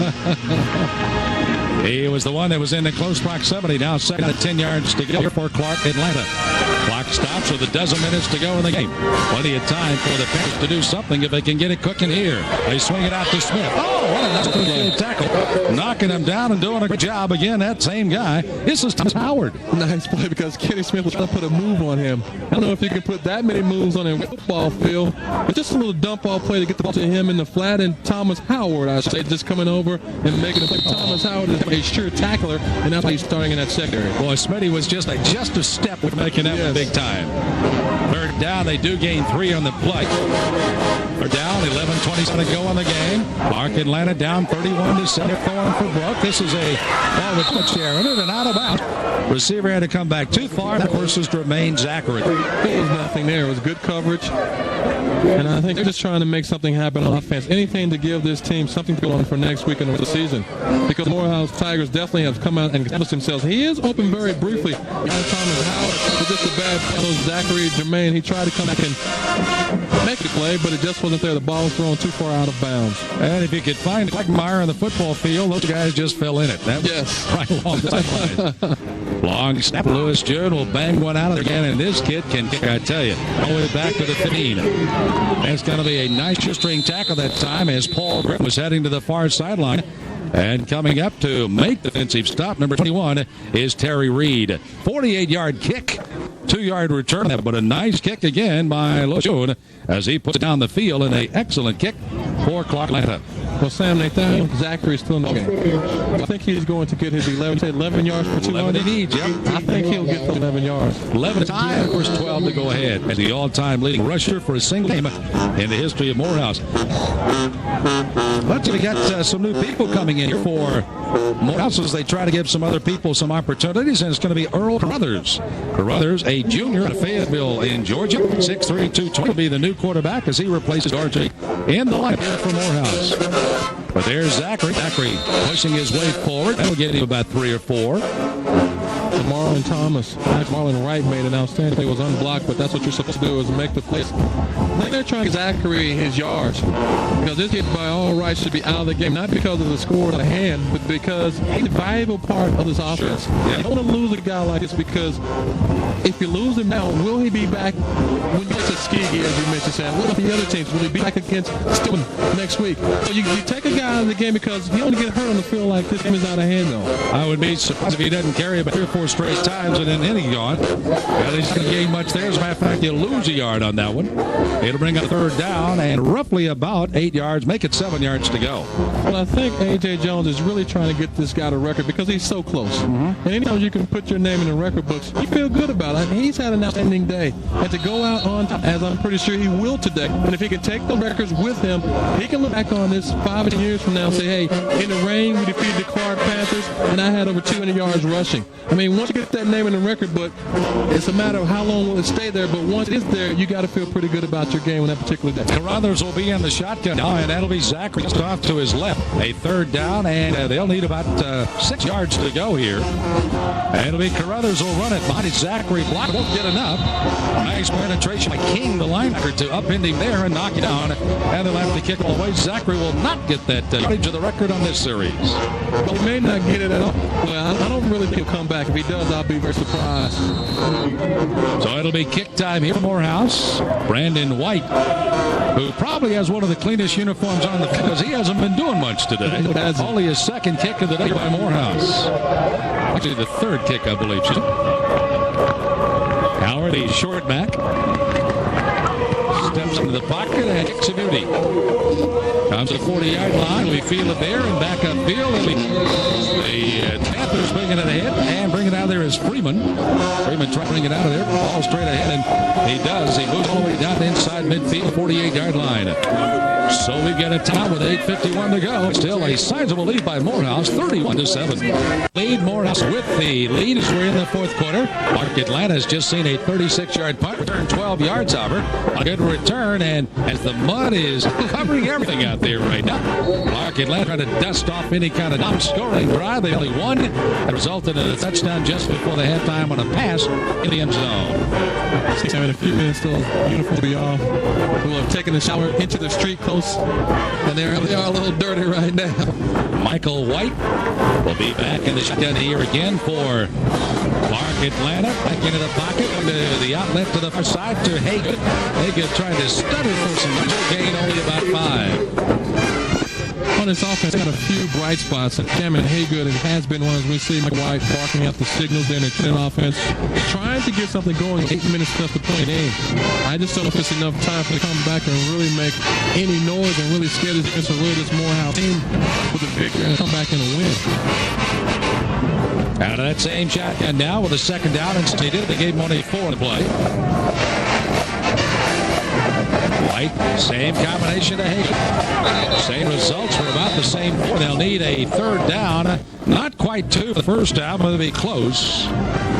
As Clark Atlanta offensive coordinator Robert Hagan calling the calls from the sideline, trying to make something happen here. See, the thing about this offense, they have had some success. He loses his footing here, but also they've also self-destructed at times. Once again, they have a decent drive going. Let's see if they can end it in the end zone. Well, that was a pulled hamstring waiting to happen. Here's the handoff once again. And he splits it to the outside. Is Smith for first down for Clark Atlanta. What a there is a battle going on one sideline and the far sideline. It is Jimmy Terrell, number 71. 412 pounds, just putting a guy flat as a pancake. Great by Smith there. Yes, also number 20. Jonathan Rainey comes over and takes Kenny Smith out of bounds. He loses his helmet, which we don't see, but you leave those 400-pounders, you leave them alone. That's right. Go find a smaller guy to pick. Go take that on the biggest guy on the field. Left tackle and Jamie Terrell, number 71. He'll be blocking that left side as White out of the shotgun. Little low snap, plays it. He's throwing over the middle. He's going to be caught at the 5. Touchdown. That's a touchdown for Atlanta. Nice catch by Vernon Moore. Well, Vernon has been back in that deep secondary all day long and finally comes up with a huge catch. Vernon Moore with the catch, and Vernon, a freshman out of Chesapeake, Virginia, puts Clark Atlanta board. Also number 20, John Rainey, he appears to stumble just a little bit. I don't know if he gave on the ball, if he doesn't think the ball is going to be cut. A little low snap. Mike White sees a man wide open. He hits him with the football for the Panthers. What great concentration, just like Heath Thornton used to do, over the wrong shoulder. Oh my gosh, it's the other way. There it is. They're going to go for 2 here. Out of that shotgun will be White, making it 31-13. Trying to add loose to this if they can. Low snap, they flood it. They looked that time trying to get it back more. White's going to have some time back of the end zone. Did he get it? No, it's out of the back of the end zone as Houston was there, just a little too deep to get the feet out. So the try for 2 goes awry, but you got to like their spot trying to get it back. No doubt about it. At least this team is still fighting. And I think they're building for next week because right now the score is 31-13. They're still fighting. So next week they'll line up and say, okay, who played until the end? So far, say Sean Houston did. Clark Atlanta has him tooting a different horn here all of a sudden, 31-13. And now the good hands people are in there for Morehouse on an anticipated offside, but they kick it away. And it goes, feel it over the shoulder, and Morehouse will bring it back the other way. Eston Hood catching it over the shoulder and brings it all the way back to about the 23. Didn't have a lot of blocking in that, but not much good coverage that time by Clark Atlanta. 4 plays, 48 yards, 28-yarder. White going to Moore, and in that case, turned out to be the 6 they needed. They went for 2, but again, just out of the back of the end zone on a completed pass. Sam, I would like to have seen an onside kick there. I realize it's only 7 minutes left. What do you have to lose? I mean, it was 31-13. Your defense, they played well for the most part this afternoon. Let them take their chances. Get your offense back on the field. We'll see what happens. I guess Coach Crockett doesn't think his defense is really up to the task because they have been on the field all day, and he doesn't give great field position to the Maroon Tigers. By the way, they will not play Zachary for the record as Maddox will finish the day. He's in the tailback spot. Ruthers on the mishandles up from center and has to fall on it right at the line of scrimmage. Maybe that's why he didn't try an onside. So Zachary apparently will end the day with 207 yards, which will be 7 yards short of the all-time record here of 214 set by Greg Kelly in 78. Unless he does get another carry or 2 before the game, and Keith and I don't anticipate that. But also, going back to what I said earlier, maybe Coach Crockett thinks new guys coming in, some mistakes will happen. let me get the percentages, because when you get guys in that haven't played, due to the weather also, maybe we can get a turnover on defense, maybe a defensive touchdown, or really get the ball back in field position. Brothers, the back under center. Rolls back, ends off to Maddox. Maddox trying to test the center line, and Clark Atlanta wants to put a shutdown right here and get that football back again for their offense. Because it doesn't appear that the Maroon Tigers are going to throw the football. They're going to go into a tie formation and just run the football. Defensively, you try to tackle the football and hope you have enough time left to give your offense a chance to put another score up there, and then maybe we will see, if they get a touchdown down, we'll see the onside kick. Being a former down lineman, as I was at one time, I'd love to see a guy by the name of Chet Smith continue to run off the ground all day for Clark Atlanta. This big fella at 301 pounds out of Pompano Beach, Florida, is really playing well in the center of that Clark Atlanta defense.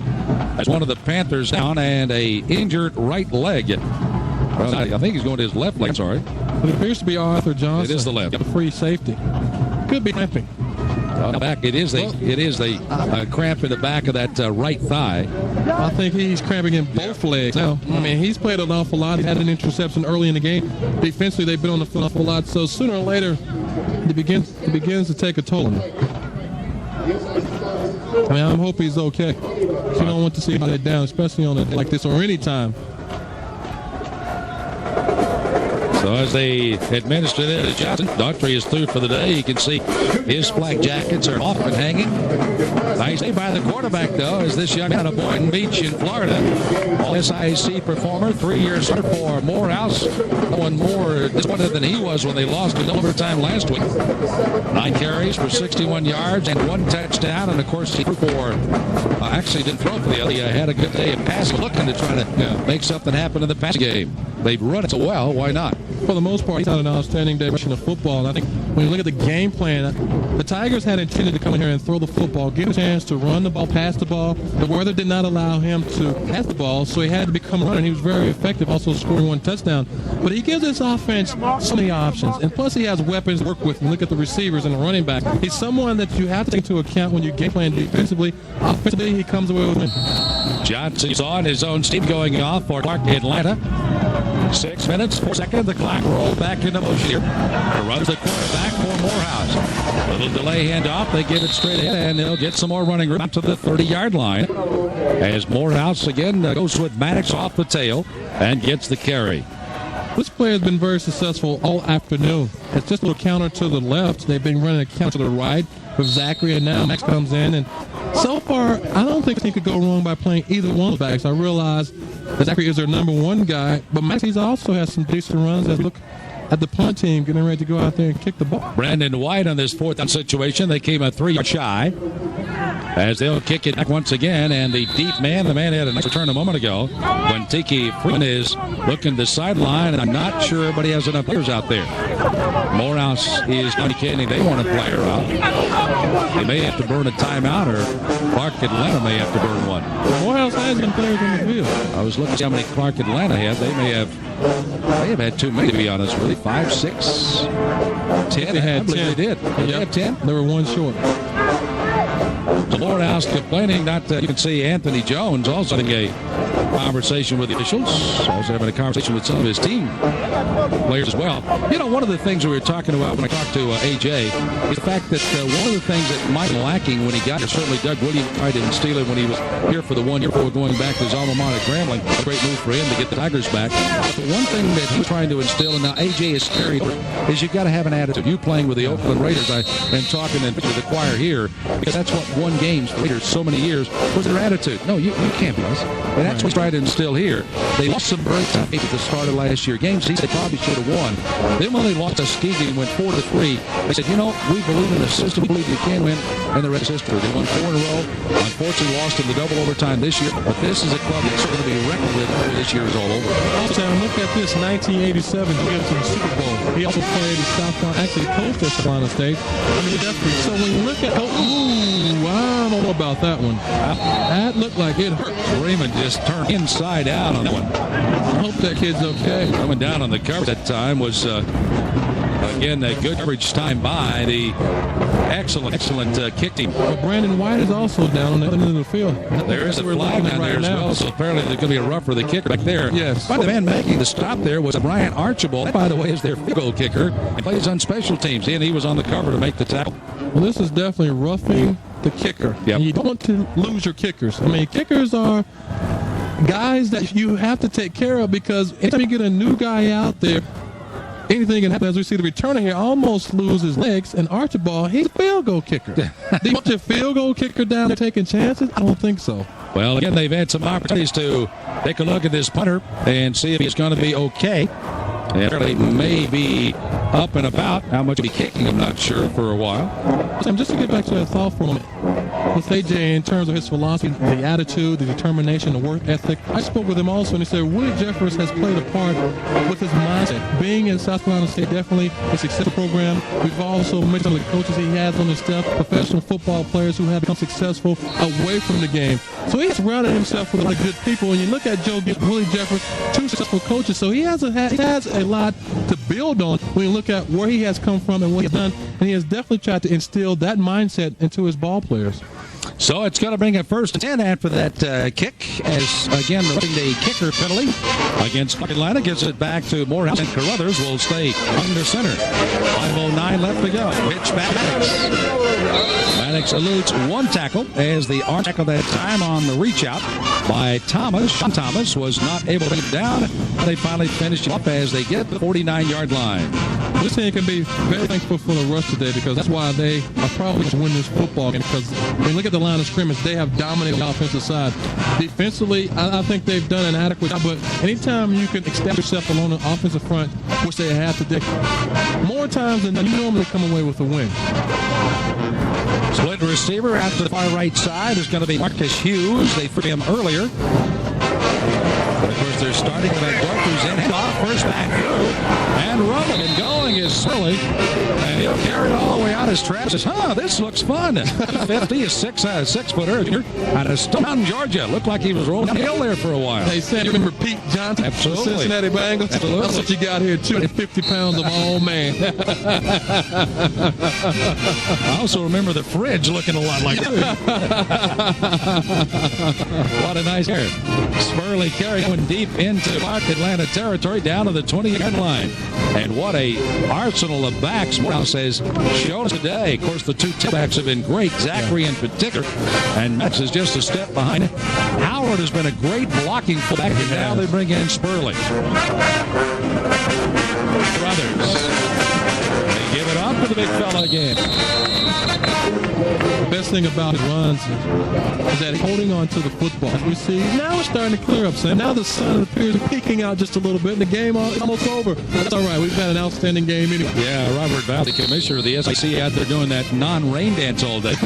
He had wrong steps going, but now apparently he's found it, and it is clearing up here in Atlanta. You know, the one thing that's nice about it, though, is that they've got a nice crowd here today. They've got exposure on some television. We have seen a couple of teams, one playing better than the other today, and I think it's a great start. And our salute to Robert for his help, and our salute to him for coming to, of course, urban sports people and letting us be part of this inaugural game. Maddox will hand off down to the 20-yard line. That'll be short of a first down by about 2 yards. And it's also nice to get in the booth, Ethan. It's nice to be for the first time with you. I'm looking forward to doing it again. And, of course, if you are on the Fox Television Network throughout the entire football season, you'll see him splattered all over the screen there. Congratulations on that as well. Thank you very much. He's, of course, residing in Charlotte, North Carolina, where I make my home, and not a bad place to reside, right, Ethan? No, it's not. That's a nice place. Atlanta right now has a 3rd down and 2 facing Morehouse. As Carruthers, let's see if he's going to try to keep it. Pitch. He's going to try to go himself. Spins, I think, maybe for the first down. He got some contact early by Albert Nichols, who was up on the line of scrimmage, but spun inside of him, and he does get the first down for Morehouse as they try to wind the clock out with 2:24 to go. You got to take positives out of the game. Morehouse, we know what they'll take out. They run the ball. They passed when they needed to. The defense stood up. But like Atlanta, I think the thing is that the wet ball, I think White had some missed snaps. Center, little things you can work on.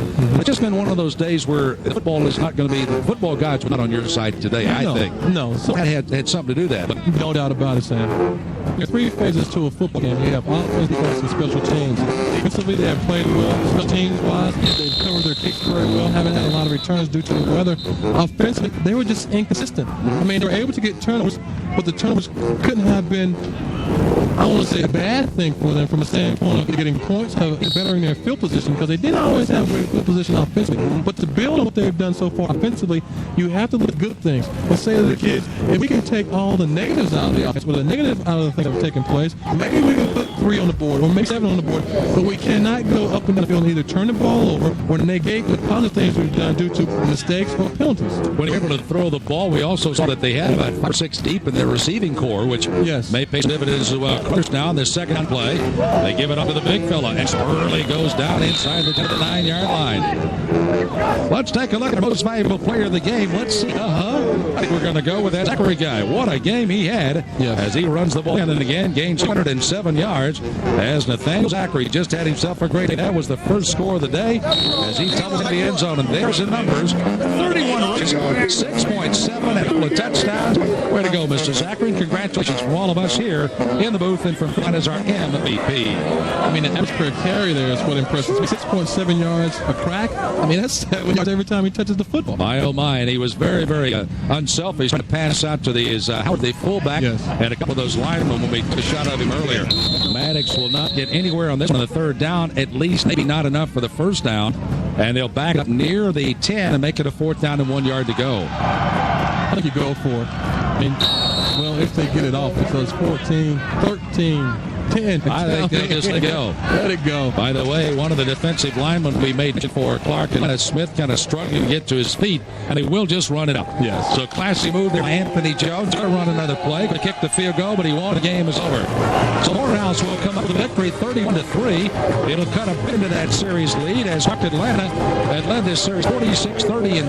But for Morehouse, they come up and capture a victory after winning last year 20-7. 31-3. Our final score. The coaches at we're back with more as we'll wrap it up from Atlanta after this timeout. Near downtown Atlanta, you see the final. Morehouse wins it with a score of 31-13. Let's take a look at one of the fine plays of the game as the play of the game. Zachary. Yeah, what else would happen? As the Reebok play of the game, Zachary using all of his ability on this one.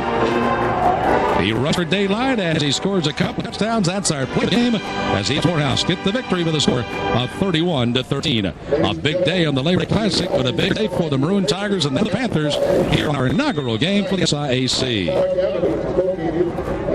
As the two teams are vacating the field, and we'll finish it up. Ethan, we'd like to once again, thanks for joining us and your thoughts on the game quickly. All Morehouse. Strong defense, stronger offense. I think you got to stop offense if you want to defeat this football team. So Morehouse again takes a giant step that they needed. And again, an interesting scenario. Those that did not have any mud on their uniform for Morehouse were wrestling and rolling in the dirt to make sure they went in the locker room with the mud as they want to be a part of what happened today. Clark Atlanta was able to come up with a couple of scores, but not enough against this fine Morehouse defense. So until we see you again with the next SIAC television game, it'll be a good one as Tuskegee goes against Morehouse October the 13th from Columbus, Georgia.